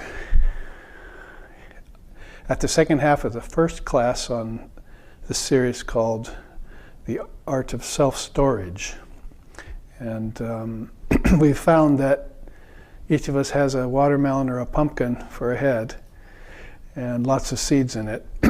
And we've explored some of those seeds as being everything from the worlds to the nature, 5 elements that formed them, and to the races and cultures and ancestors and beings that came out of them, and also even all the way up to the ancestors' gods, and even God itself, that is, God as a concept, stored back in this great mind. It should be said, probably to help people in their conception of this, is that the mind does have these 3 levels, cosmic, collective, and individual, because many people at the individual level with this brain mind, or this ego mind, that isn't very developed yet, spiritually speaking, or even philosophically speaking, maybe even intellectually speaking, are having a hard time feeling themselves to be all that powerful. You mean all of this is my doing? It wasn't some creator God or something like that. So we have to attenuate the teaching or complement the teaching by bringing forth these 3 kinds of mind. Collective would be, again, ancestors and celestials, gods and goddesses, as we saw in this chart. And then the individual, of course, each of the many billions of people who are in bodies today in this world, but how they connect back to their ancestors connects the individual and collective mind together into billions and billions of souls, always coming and going, coming and going. But the coming and going is all pure nonsense, Vivekananda says, because where's the time when they'll come, when all of time is in the soul? Where's the space they will come from and to when all of space is in the soul? Soul means Atman. So there's this witness of the phenomena of coming and going. It's one thing to realize that all the phenomena in the outer world, like tidal waves and famines and feasts and floods and souls being born and passing away by the hundreds every minute, all of this kind of thing, when you consider it, as well as the ocean of suffering that is behind it, and the attachment to happiness as a remedy, potential remedy for the ocean of suffering, which doesn't do very much for that, is all there in the mind, even on the physical level alone. But when you begin to consider the collective mind, that you still feel a connection to your ancestors, to children who have passed, or parents who have passed, loved ones and so forth, and still have this fondness for bringing beings into the process with you, children that is, and so forth, then you know that there is a whole unseen level of workings, dynamics, that unfortunately many people are assigning to God. And it's really has to do more with these individual and collective level of souls who are desiring. If you strip God of desire, if you strip God of creation, if you strip God of movement, if you strip God of name and form, if you strip God of time and space, if you strip God of birth and death, then what's left over? It's a purely transcendental being. The Almighty Father, Allah, Brahman, Paramatma. There's names for that, but the criterion that you must follow to both understand it and realize it are strictly non-dual. You will have to strip all of these trappings of the mind away. So our purpose and point in presenting this mind-only school teachings is that the seers of these schools, yoga, Vedanta, Buddhism, Tantra, so forth, have done that. In their own experience, they've had a realization of formless reality, and this also has been by the hundreds and thousands. So it's not just ignorance that's shared by hundreds and thousands of people, it's also enlightenment. And so we have a place to go then if we are interested in enlightenment of the whole being, as Ram Prasad sings in one of his beautiful songs. A place to go if we have deep desire of a philosophical, intellectual, and finally spiritual kind. Because Holy Mother used to say there are two kinds of desires. One that inflames more enjoyment, and one that strips desire away, and is leading the soul towards oneness, towards innate oneness or intrinsic oneness, not a oneness that it's got to work through as a matter of transformation. So there's another thing that God gets stripped of in the non-dualist view: transformation, parinama. And so the teaching, which is the opposite of parinama, is aparinama. There's no transformation going on in the Brahman state. The Brahman state is pure and indivisible and homogeneous, all-pervasive. They have words for it in Sanskrit, but we can borrow some pretty decent words for it from our own language too, to help us understand that there is a seedless state, which we just looked at the end of this chart. Now, this other new chart I have here is this riot act about the incomparable state, the incomparable views of an Advaita Vedantist. And I'm using Advaita Vedantist as any non-dualist who follows the rules of non-duality, basically the pillars. There's 3 pillars here. And if you thought there was a lot of information here, wait till you go through this with me.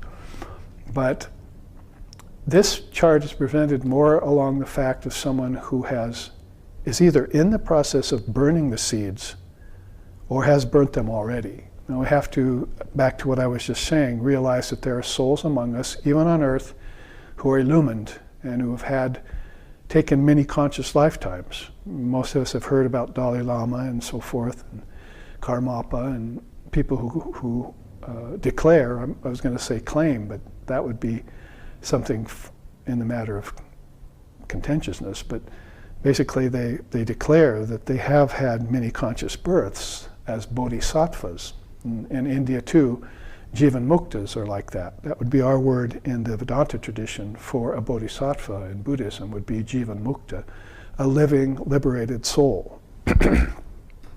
So they have taken on bodies and senses and a brain, and they have prana, and they have thoughts and so forth, like everyone else. But everyone has come into this package of the body-mind mechanism, or psychophysical being, via desire, and still with desire in tow. The Jivan Mukta has not come in for that reason, nor by that impetus. Is free of desires. Like Krishna saying in the Gita, I have no reason to be here on earth, no desires to fulfill. I only come here for the sake of loka sangraha. So loka sangraha would mean, loka is all these worlds, and sangraha would mean for the highest good of. So the highest good, if you look at that definition under the spiritual scope, you'd find that it would be to free people from the illusion of suffering, from bondage. There's a nice song in India translated by our founder, Lex Dixon, The Illusion of Finitude, one of Ram Prasad's songs. They come to free transmigrating souls from the illusion of finitude. They think they're finite beings. They think they're bodies. They think they're enjoying through the senses.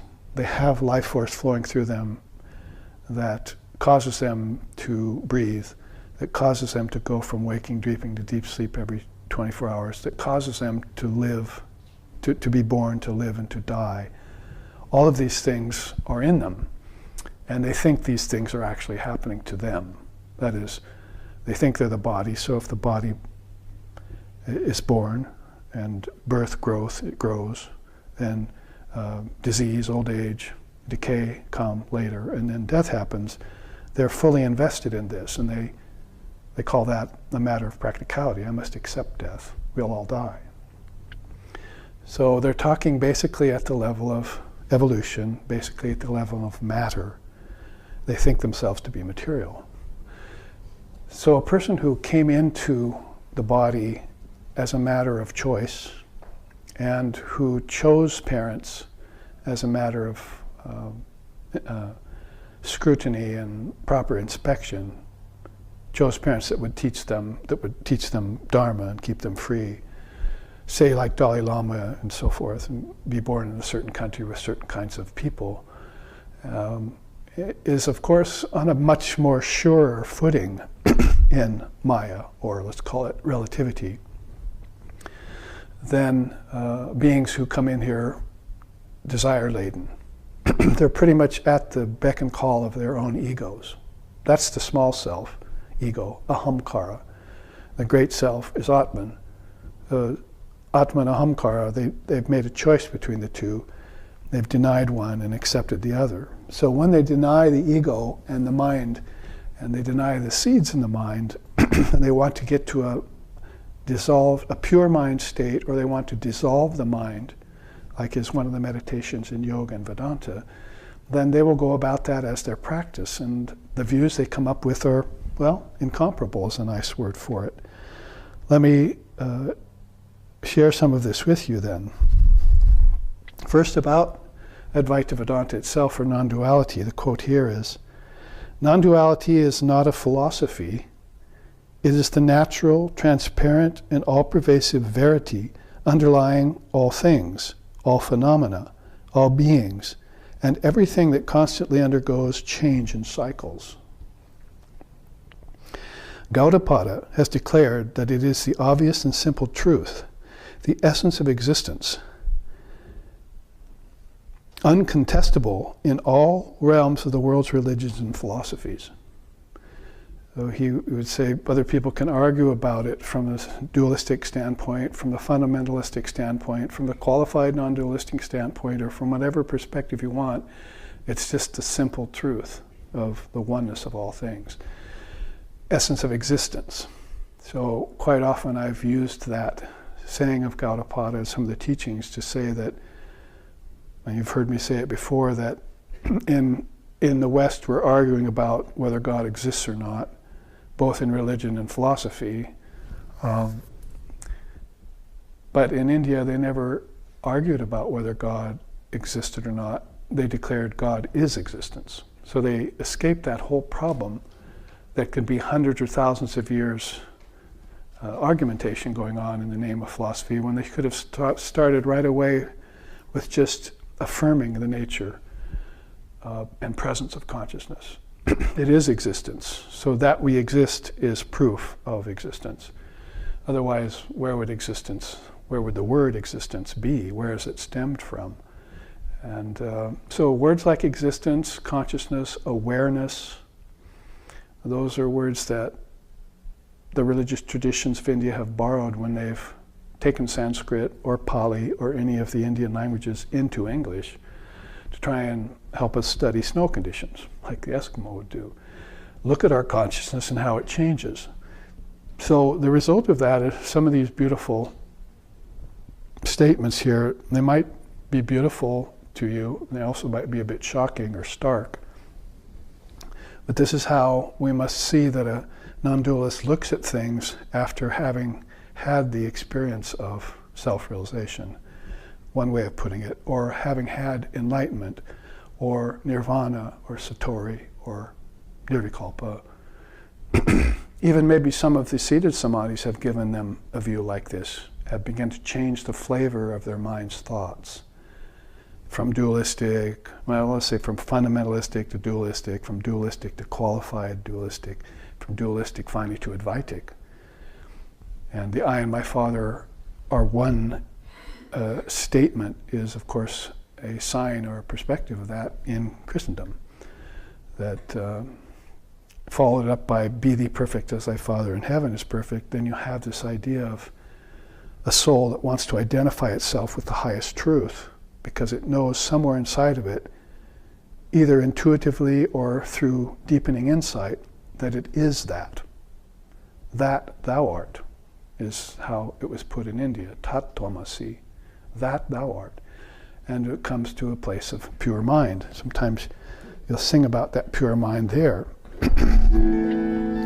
Ya eko vibhadi svavaha shuddha chetaha prakasha swarupo pinaneva deshu Sharabodha kasto yata banurekaha Sanicha palabdis swarupohamatma Yata neka chakshu prakasho ravirna Kramena prakashi karoti prakasham Anekadiyo yastataikaha prabodaha Sanicha palabdis swarupohamatma Om.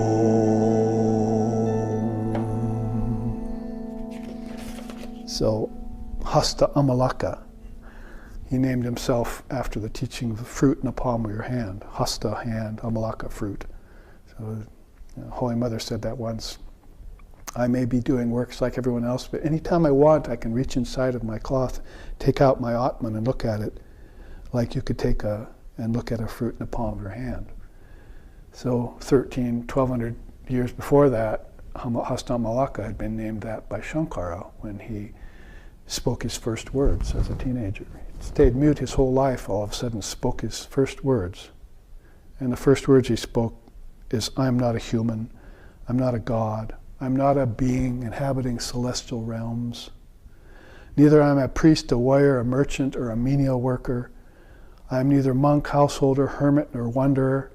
I am the ever-conscious eternal self, infinite, pervading everything, seedless. That's the first words he spoke in his lifetime, in his teenage years, in front of Shankara when Shankara asked him a simple question, who are you? Who am I? See, that famous spiritual question everyone must ask. Must get over what, where, when, and why, and get to the who, that fifth W. So that wasn't the verse I sang. The verse I sang says this, absolutely unique, the ineffable essence, which is the source and origin of all, the primal Purusha, playfully manifesting itself in pure mind, who is the one impartial sun reflecting in the differing water pots of various intellects. That one and I are identical, non-different, inseparable. So the declaration of the intrinsic oneness of the apparently individualized soul with the Supreme Soul. Erase that final line of demarcation like a glass of water in a lake. So you break the glass, then all of a sudden it's all water. Yadakam shude shadama shiktam tadrageva bhavati. The Brahmin priest says that as he pours water into water. Like water being poured into water, so become the selves of the illumined souls who realize their identity with Brahman. So it's in the ritual, sort of like Brahmarpanam Brahmahavir, God is the food, God is the eater of the food, God is the offering, the taking of the food. It's this intrinsic oneness which the Advaita Vedantist or the non-dualist in any religious tradition experiences firsthand. So here's some of the, singing about the pure mind, Hasta Amalaka sets the stage for us. And we've read the first chant. Let's see some of these signposts on each of these pillars, because everything in between is a kind of explanation of these grand statements. The Advaita Vedantist then denies transformation and accepts non-origination. So that word origin throws a curve if you're thinking of Brahman, because Brahman cannot be the cause of anything.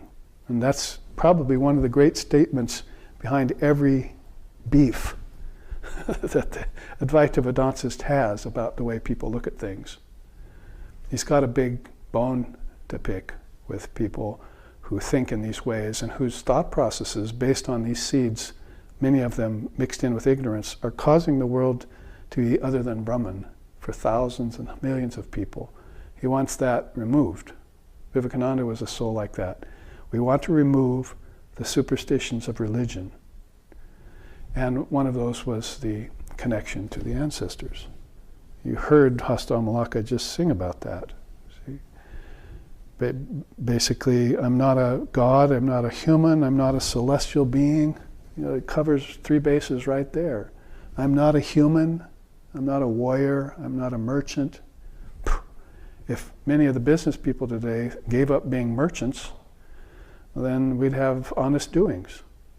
See? Money wouldn't be so important. You're saying, oh, that's very impractical. Watch the world fall apart.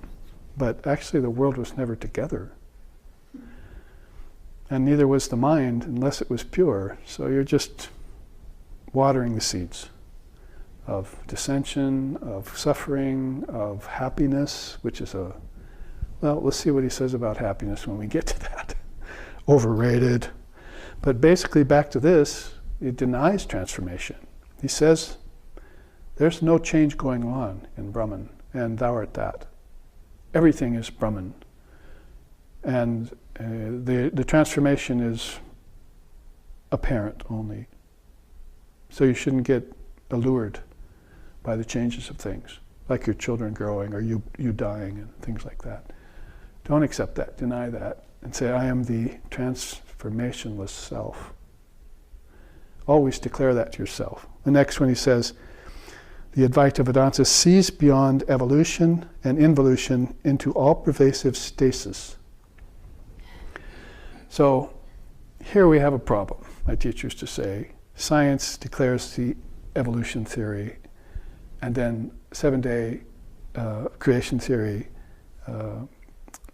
declares God created the worlds in seven days and so forth. So the thing is that in the non-dual view, that creation and destruction are all in a play, in a dance. You see, Srishti, Sthiti, Laya, they're all in a kind of dance in the mind. A sort of tempest in a teapot, where souls are thinking themselves to be born and dying, thinking themselves to be born and dying in cycles for constant lifetimes, and never waking up to the fact that there's a witness looking on to all of this. Consciousness, pure conscious awareness, timeless and deathless. So he says, we have a problem because we have evolution being declared, and most people are accepting that. And they're beginning to deny the 7-day creation theory for very good reasons. Because of damnation, eternal damnation, man's a sinner, and all these misfiances of superstitions of religion, which don't have any benefit for us and don't have any truth to them. We should be casting out those religions. I mean, those superstitions of religion right away if you want to graduate to a non-dual statement. But now what about involution? Because if there's an evolution, there must be an involution. If you go back to this chart, you can see it right there. Sancharaha prati sancharaha. There is a chain of transition from the unmanifested, non-evolved Prakriti, that's the bulk,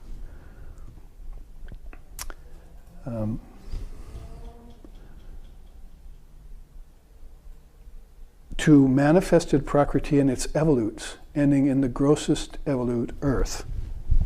Right there, right down to the 5 elements. There is also a reverse transition of evolutes ending in dissolution into unmanifested Prakriti. Now that's what this arrow is all about, in cycles, from unmanifested, based on seeds, to the manifested, the results of the seeds, or the flowers, or the fruits, back after death, back into seeds again, and going constantly from the great mind to the intellect, to the ego, to the mind, to the subtle elements in dream, to the senses, to the 5 elements on earth, then ending up here in formless matter, all worlds, all things, objects, and objects in potential. And this is going around all the time in this iceberg, but the iceberg is settled in this ocean of awareness. It's centered in this sky of awareness. It's sitting under the sunlight of non-dual reality, and it's all perceived by the senses as finite, but the infinite is behind it. So that's why we'd often sing Om Purnamadaha Purnamidam Purnat Purnamudachyate Purnasya Purnamadaya Purnamaveva Vashishyate. Om. Everything inside of you, bulk of the iceberg, seeds, is infinite. And everything outside of you, in the tip of the iceberg and here in the five elements, though finite, is also infinite. But from the infinite, the finite has come. Yet being infinite, only infinite remains. So there's nothing but infinite everything.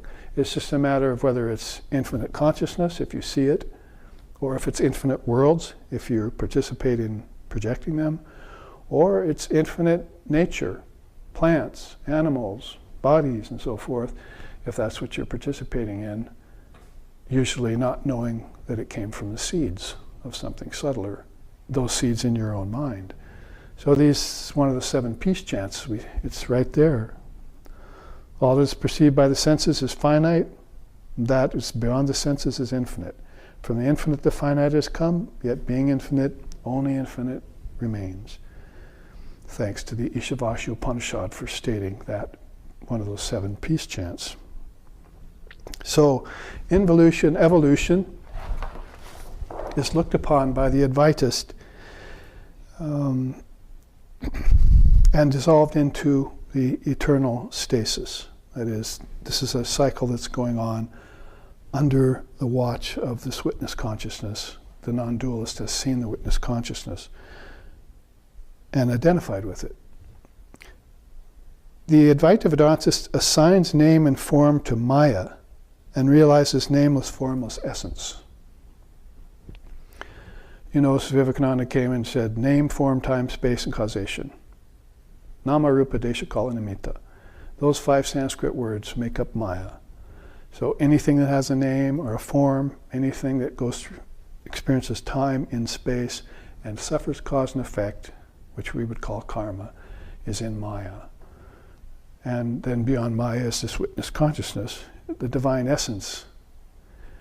That Maya is like poison in a snake, and the snake never changes and never dies, even though it holds poison. That's how Sri Ramakrishna described Brahman and its Maya.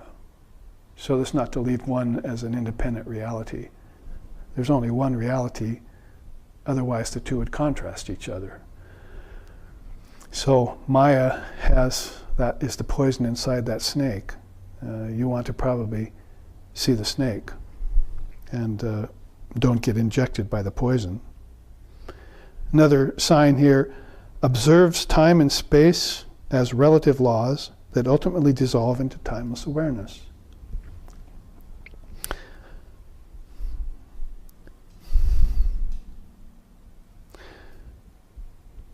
Let's look at the second pillar. Frees the small self from the dream of finitude and attains non-transmigration. So that's the goal, or you might say at least the penultimate goal for the Advaita Vedantists is to get off the wheel of birth and death. That's called transmigration of souls. So non-transmigration would be a great goal to achieve. If I freed myself from coming back out of desire to participate in the lands of the pumpkin fields, then I'm well off, see. And now I can be in a seedless state. No matter what I do from then on, I'll be free.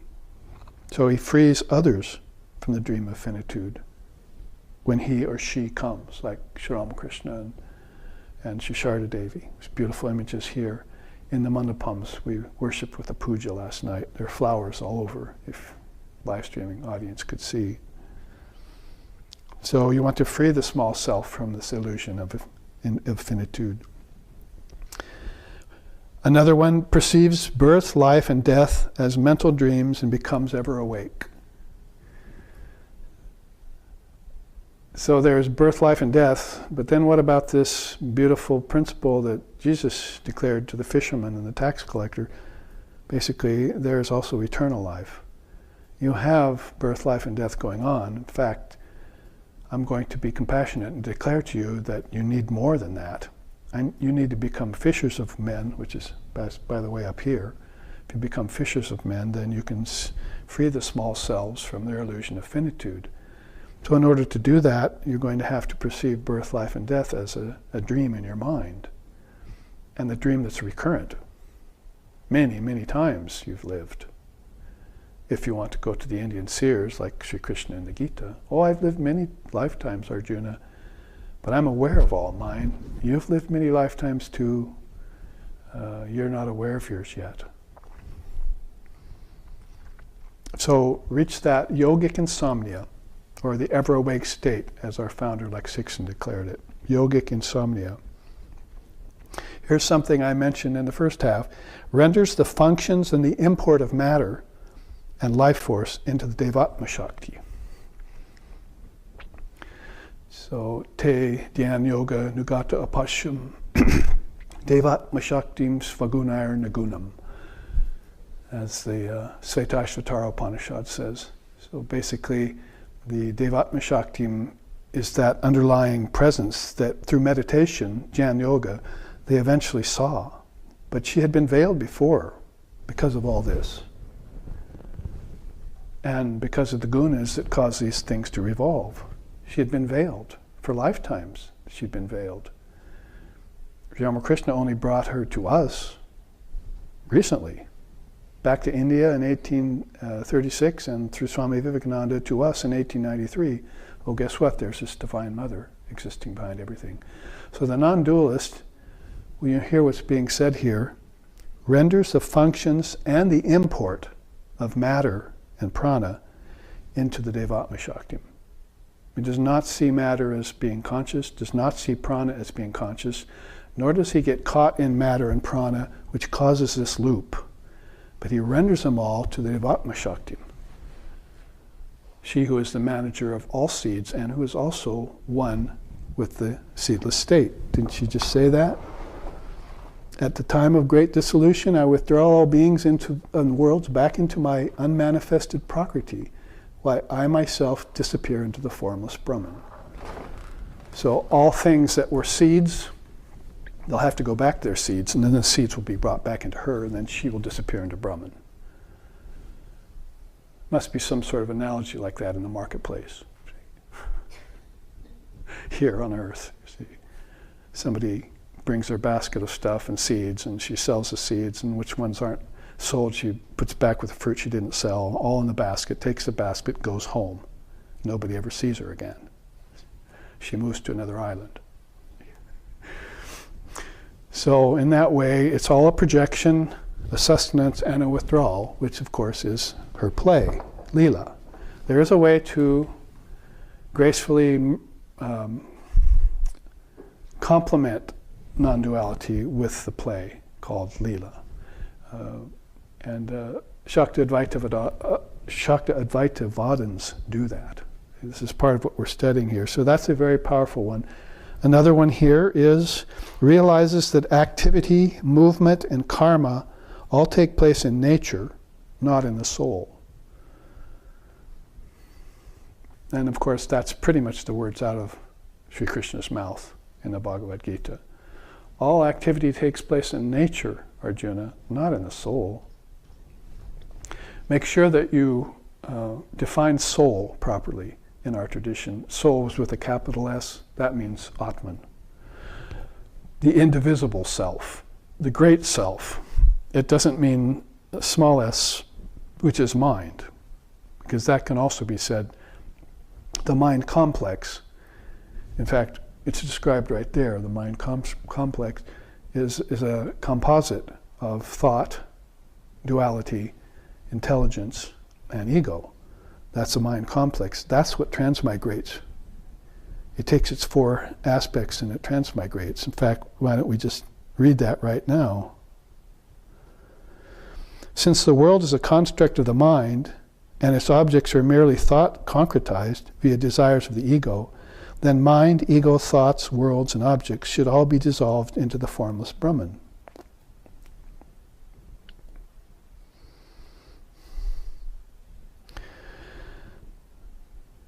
So there he is, watching, you see, this mendicant with his begging bowl, watching all the celebrations going on in the three worlds. And he knows about all of these Advaita Vedantic teachings that are, as it were, attest to these pillars. And he knows how to explain them too. While their beings are going through these three worlds, he's taking the three pillars and saying, this is how the Advaita Vedanta thinks of things. This is what makes the illumined souls illumined. This is what makes enlightenment the highest goal. This is what makes the saints, the seers, and the saviors, and the avatars who they are, is by knowing these things and beholding the truth through the maze of mundane human convention. Because the maze of mundane human convention is a pumpkin patch. And have you ever tried walking through one? And if you know how many seeds you're moving by when you do that? So, over here on the third pillar, there's a few more great laws. Reveals the truth of spirituality and enlightenment beyond the pale of social and religious conventions. As you've been raised, you came into this world in the Kali Yuga, say into the American culture or in the West, without these teachings of the Dharma from India, because even India didn't really know their own Dharma when Swamiji was born, in a very great sense of the term, or with the great, amongst the multitudes, then you're going to find out that beyond the pale of this social and religious conventions being more tied to rituals, those rituals being tied to making a living, money is the priestcraft, and the social conventions where you're raising your children and you're forgetting to give them the Dharma, which will remind them that the worlds of name and form and time and space are all poison in a snake, and that their ancestors are a big pumpkin, probably a jack-o'-lantern at that point, back inside of them with a hideous face, then they're not getting the real truth of the matter in this lifetime. So you're doing a great disservice to them by not raising them in this truth. You yourself are going to have to ponder it and realize it first, and then transmit it to your children. For that you go to the acharyas, the gurus, the great teachers, to the Upanishads, to the Gita, and Brahma Sutras and other great teachings. Another one here, lifts sleeping souls out of lifetimes of ignorance with their ancestors. Enough said about that one. Prescribes sadhana rather than works and wealth as the solution for suffering, illness, and death. So how about this? Instead of just working ourselves to the bone for wealth all the time and thinking that that's going to solve our problems when it's really just pouring gasoline on a fire, that we start doing sadhana, because that's the real solution for suffering and death, is to practice. I shouldn't need to sing it again. Do what the Avatut says here and begin to create for yourself a pure mind, or better said, return yourself to the original state of pure mind, the seedless state, because it does exist and thousands of people are enjoying it. Souls, great souls. If they come to earth like Krishna and Ramakrishna, then you have a great opportunity there to model yourself after them, or, how's that said, cut yourself in the image. So these pillars are these images. One more there, and we'll look at some of the deeper definitions. This Advaita Vedantist moves through work, duty, and dharma to goal of non-dual wisdom and love of God.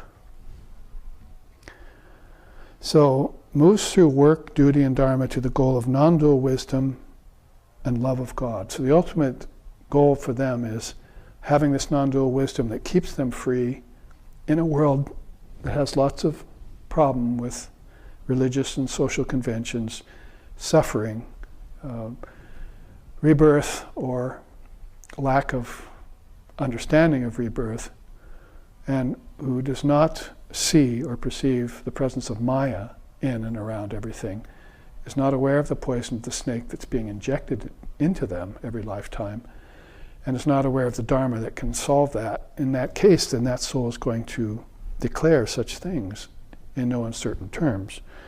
Let's look at some of the ways in which that could be put back here to God, Brahman, and Self, because you see three very stark considerations here. Reality, the mind that creates everything, and then the world that is with the seeds and the fruits. And then the seedless state is basically what we're saying here. Brahman is the seedless state. The mind is the products, the seeds, and how they get manifested as the world. This put as simply as possible. So here's how an Advaita Vedantist would teach you if you're an adherent to non-dualism. God does not create worlds. The mind does that in its individual, collective, and cosmic forms, via its innate powers of cosmic projection. So right away you give up the idea that God created this mess. If God is pure and perfect, Sri Ramakrishna said, let's leave it pure and perfect and not drag it back down to where all this problem is. Because then we wouldn't call it a God, we'd call it half God, half devil. And we know what that's like in religion. Well, that gets explained later here. God does not bless or curse anyone or anything. The law of karma brings about just fruits accordingly. That is all. If you want to understand this deeper, you can take up Swami Abhedananda's beautiful books on karma. There's several of them. He's one of Sri Ramakrishna's direct disciples, and understand great sayings about karma being the God of this world.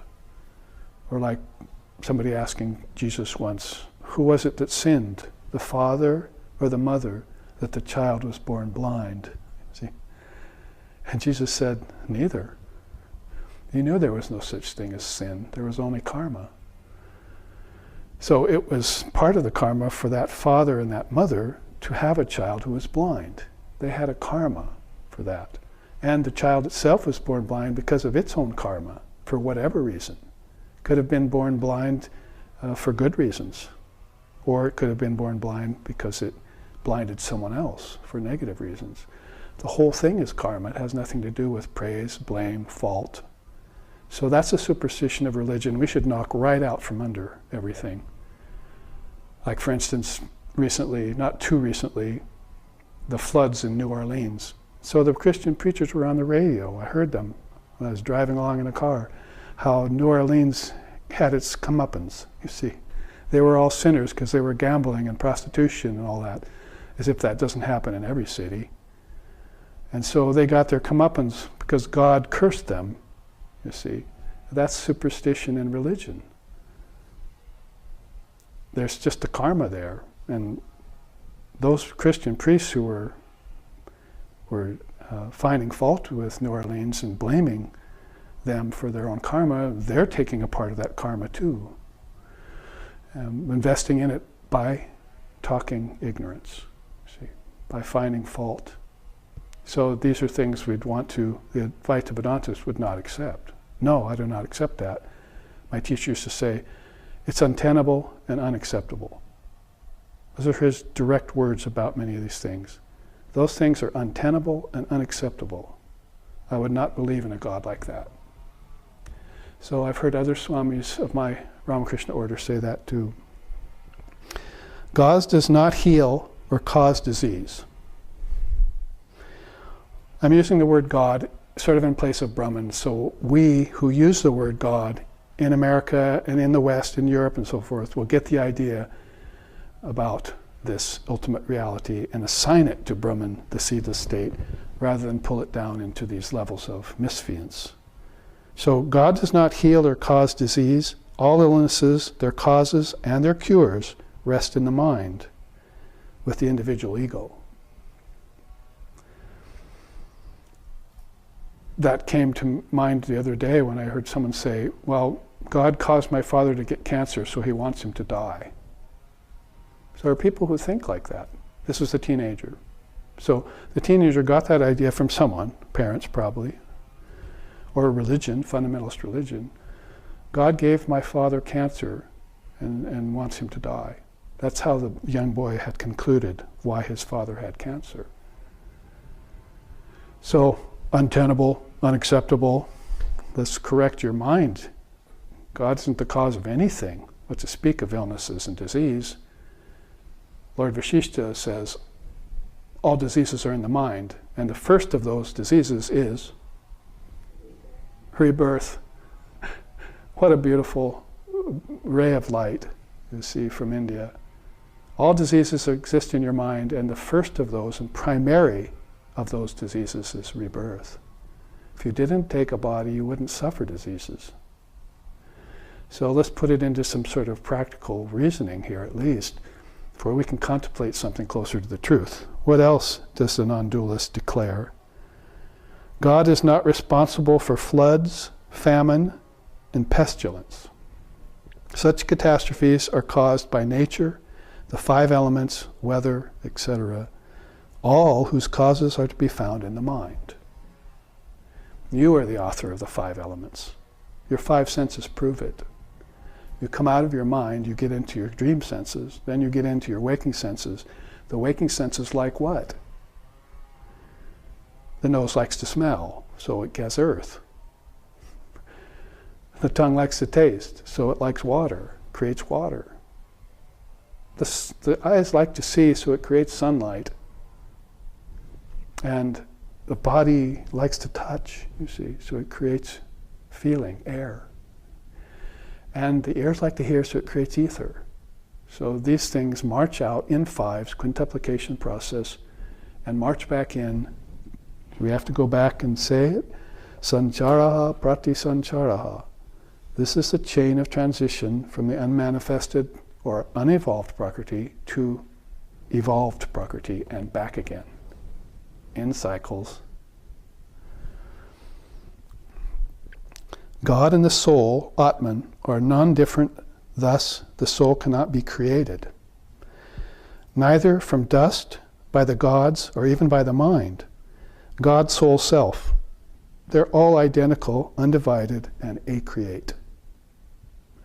So if you want a definition for your soul, with a capital S, indivisible consciousness, Buddha nature, however you want to call it, Atman, there it is.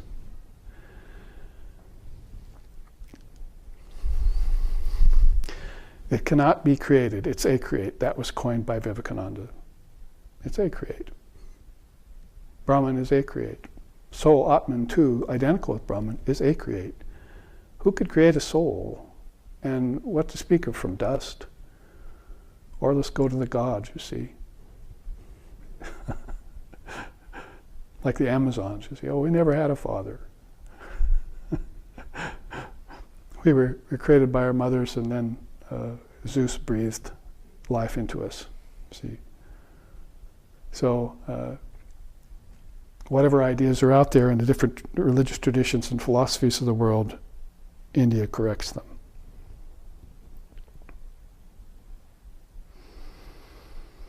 Good and evil are in the human mind, not in God. God does not take sides in war, nor does God fashion a devil and fight evil. The human mind causes all such folly, while God remains transcendent, always and ever abiding in eternal peace. Clear enough? I missed one, thank you. No, I got that one. Cannot be prayed to? Because it is not an individual. The one before that was God, Atman are non-different. The one above that. The one above that. Oh, okay, thank you. There, I missed one. God, Brahman, the Absolute, cannot be prayed to, as it is not an individual, but rather the cohesive whole. God with form can be supplicated, but that God abides in the mind, as do heavens and lokas. So if you're going to pray to God, then you connect it inwards to God in your mind. God is a concept, God is a thought, God is a great idea. That's in you. That's in the mind. See? But the formless Brahman is not in the mind, it's transcendent of the mind. They say that in so many ways. So if you're praying to God and not getting answers, this is probably why. should probably say, okay, listen, God, in form, I want to say something to you. And then after that you should say, I know you're my very self, so I'm going to pray to you. Would you please grant me the satisfaction of this prayer I'm about to utter? So every morning you get up with nitsarga and so forth, and you pray to God, prapati and so forth. So that's all good. But you have to pray to the right form. And that's going to be your ishtam, your chosen ideal. And you should realize that God the Formless is transcendent of prayer and prayee. It's also beyond asking and giving and receiving. That's something that needs to be realized. It can't be pulled down to the level of fulfillment of desires. So don't pray to that absolute Brahman. Keep it pure and absolute. Pray to the God with form and supplicate that. Another one here, God, who is eternal life, does not take part in life in bodies, neither in heaven, on earth, or in hell. God does not cause death either. These apparent assumptions and movements are dreams in the collective mind. God does not dream. So the Advaita Vedanta is putting his stamp of declaration upon what the nature of divine reality is. Formless, birthless, deathless, beyond disease, and so forth and so on. This needs to be well rooted, if not rooted, driven into the dual mind, so that it gets some clarity on the matter and doesn't keep taking wooden nickels in the name of philosophical truths. Brahman, God, exists beyond the mind and its projecting power. It is desireless, so can only be united with by fulfilling all desires and transcending the mind. So that would be sadhana, of course.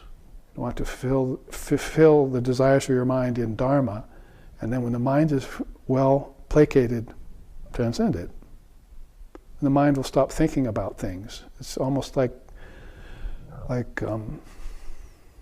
Patanjali saying yoga chitta vritti nirodha. As soon as the desire waves of the mind, vrittis, are quelled, then Brahman stands forth. That's yoga, that's union. But as long as the mind's vibrating with desires, you're not going to see that underlying presence in everything. Have experience of samadhi, of the union of the apparently individualized soul with the eternal transcendent soul.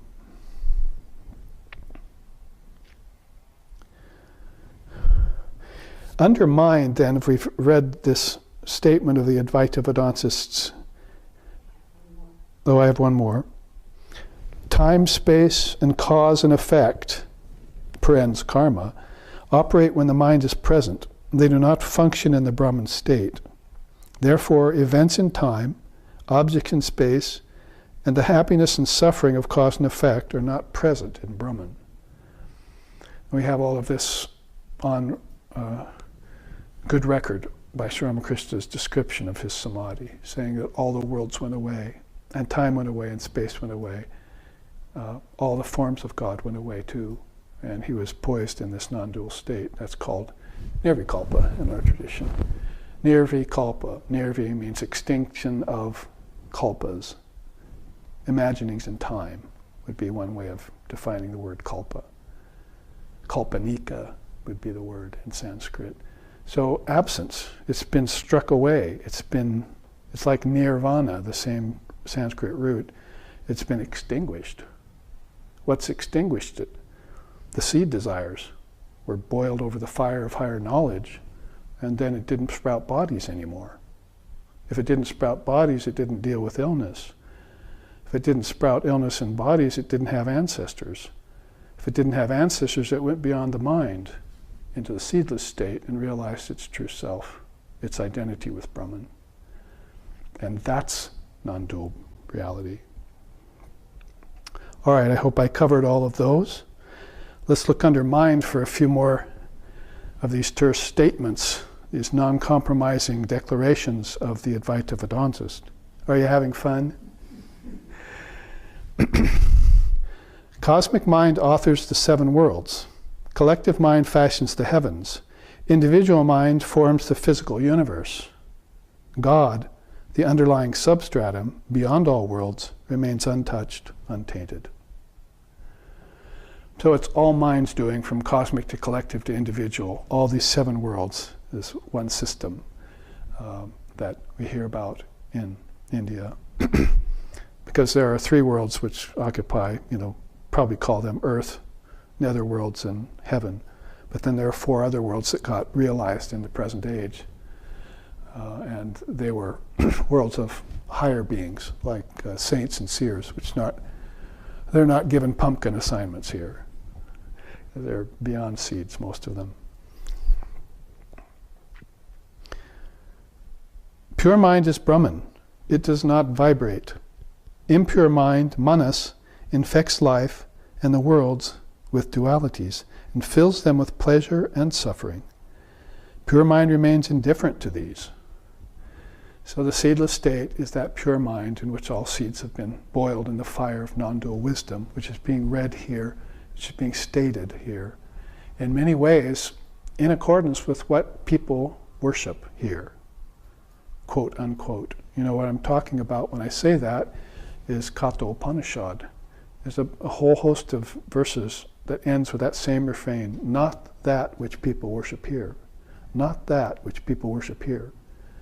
What they worship here is ancestors, children, families, wealth, objects, pleasures, material, matter, if they worship at all. So, not that which people worship here, Katha Upanishad says. It's that one reality. It's got higher form, Ishvara, avatar, but it also has this formless essence. I have my manifested prakriti, I have my unmanifested prakriti, and I have my supremely unmanifested prakriti. If you want to put it in 3 strokes or 3 pillars, the Bhagavad Gita has its own version of this, with Krishna's wonderful words. Mind is 4-fold. Manas fosters varieties. Chitta broods on these. Buddha expands and spreads them. Buddhi. Ego rushes to own and enjoy them. So here's the 4-fold mind in a description. Antaha karana is the word they give to the 4-fold mind in India. Antaha, inner, karana, cause. The mind is the inner cause of all this. The dualities that are bothering you, like pleasure and pain, like virtue and vice, like happiness and sorrow, like bondage and liberation, right up to form and formlessness. That mind is causing dualities. And when it does project them, you think on them.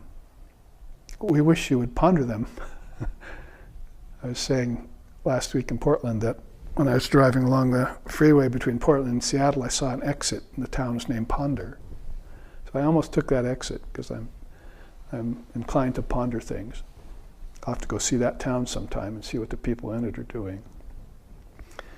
So we must ponder these in the correct way, via dharmic teachings, via the words of the saints and sages, and via the non-dual scriptures that declare these very same things, which I've put into my own words. There are great non-dual scriptures like Avadhuta Gita, like Ashtavakra Samhita, like Adhyatma Ramayana, and so forth, that declare these very same things in music. I had actually assigned a whole bunch of them to these different adages, but I'm not following my own plans very well and singing them for you. But if I were, it would sound something like this from the words of an illumined soul.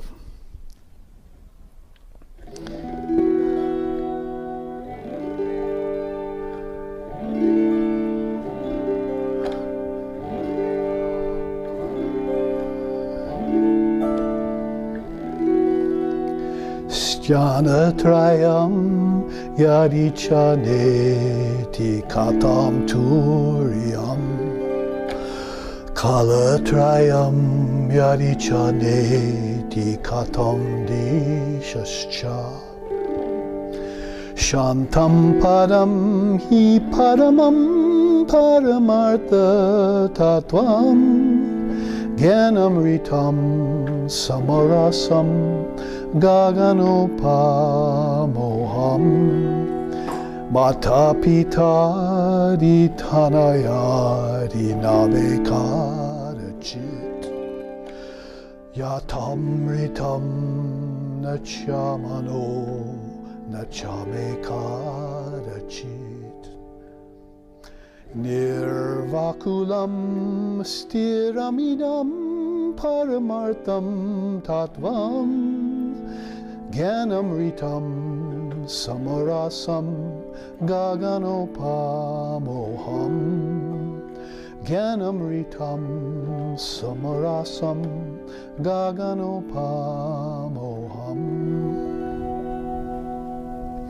So, in these two, he sings about some of these teachings that we just gave.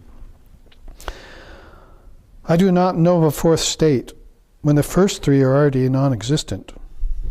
That's waking, dreaming, and deep sleep don't really exist. Ultimately, fourth state Turiya is where they all get dissolved.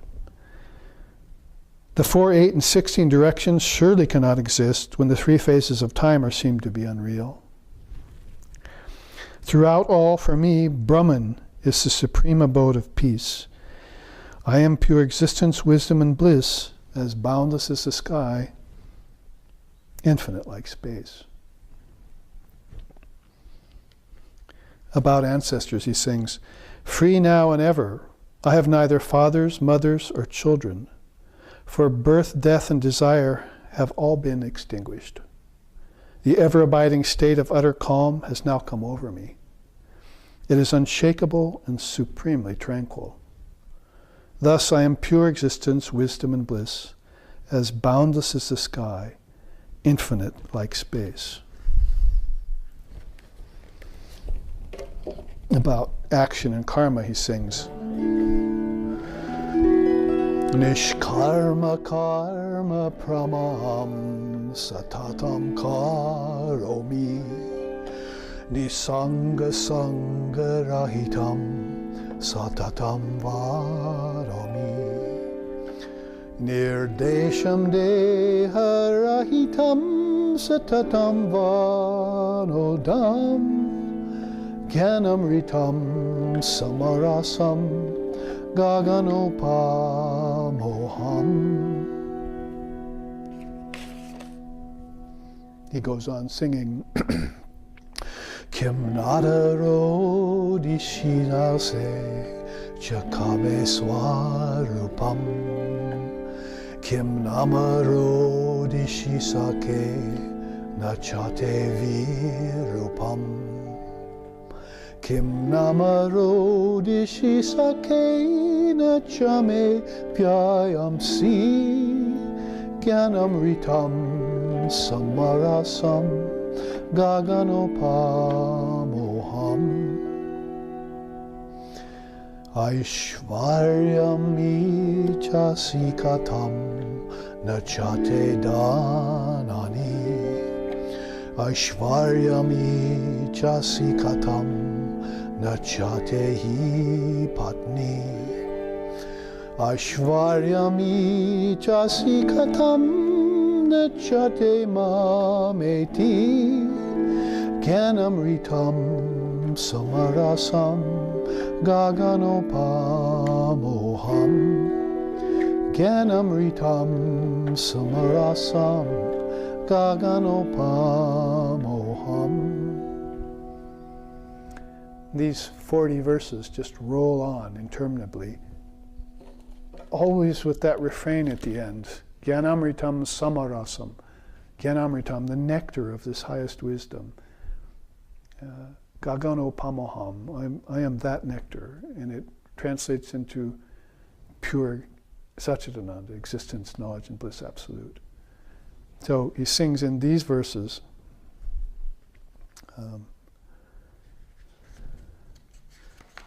that I just rendered for you about action. The Avadut, ever free of action, engages in the highest acts, free of karma. He enjoys the non-attachment in a state of seeming attachment. Dwelling in the body, he enjoys the unimaginable joy of bodilessness. I am pure existence, wisdom, and bliss, he sings, as boundless as the sky, infinite like space. Do not weep with grief, then. Shed tears of gratitude. Your form, perfect or defective, is inconsequential. Aging will not attend upon you, nor will real death. You are pure existence, wisdom, and bliss, as boundless as the sky, infinite like space. About wealth, he sings, does wealth or its lack make you weep? How is that sensible when you possess everything within you? Parens, as seeds. When even the sense of ownership must be transcended, what will you be left with that is so valuable? Your pure existence, wisdom, and bliss, as boundless as the sky, as infinite as space.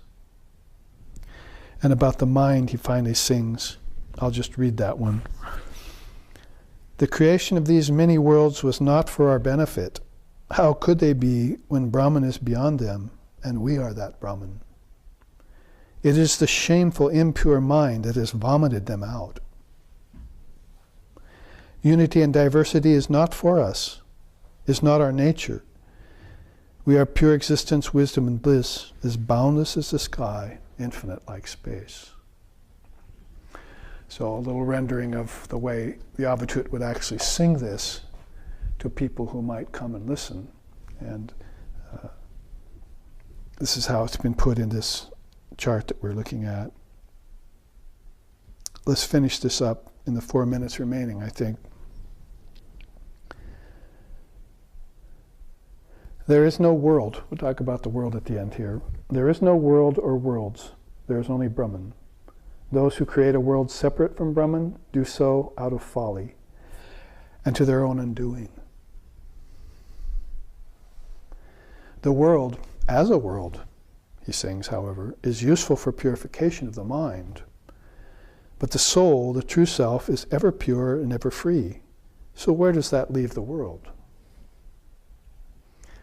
Vivekananda said many things like that too. He said this world is a gymnasium for flexing of muscles. Flex your muscles, get strong, and get out of it. And finally, since the world is a construct of the mind and its objects are merely thought concretized via desires out of the ego, then mind, ego, thoughts, worlds, and objects should all be dissolved into the formless Brahman. So it's just like she says here, at the end, if you're with Mother when she dissolves everything back at the time of pralaya, then you unite with your true self and you escape the problems of pralaya. That is creation, preservation, and dissolution. You escape those problems. You're not going around in those cycles all the time, being dragged from birth to death and death to birth, as Vivekananda says. Krishna has a teaching like that in the Gita too. He said, those beings who focus upon me and identify with me, they're not born at the time of creation, nor do they die at the time of dissolution.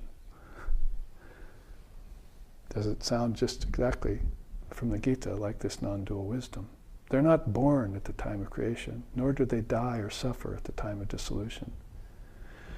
So they identify with the highest, which has all been laid out here for us. Let's read this final quote before we end, or actually 2 quotes. Speaking about Krishna, Sri Krishna called the world anityam, asukham, joyless and transient. Lord Buddha determined that the world is full of suffering. First noble truth, there is suffering. Jesus stated that the world was like shifting sands and that man should never try to lay his head there.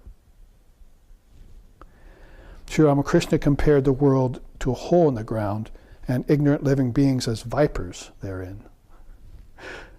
Considering testaments like these from such luminaries, should the world not be given up post haste?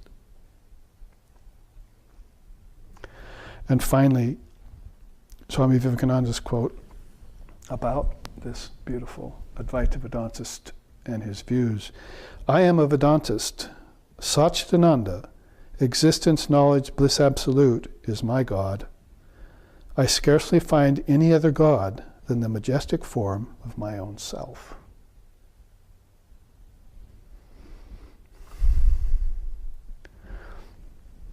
Here we will end with a chant.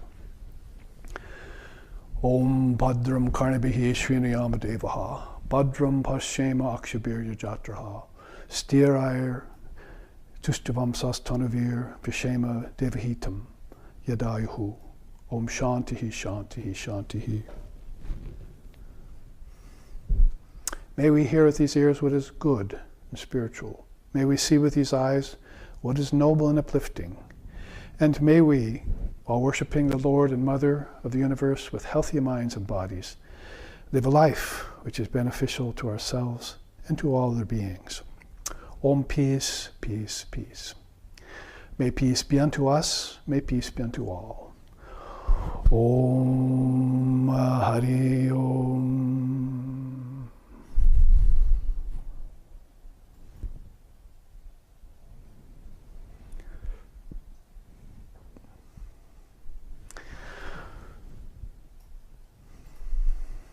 All right, well, I'm amazed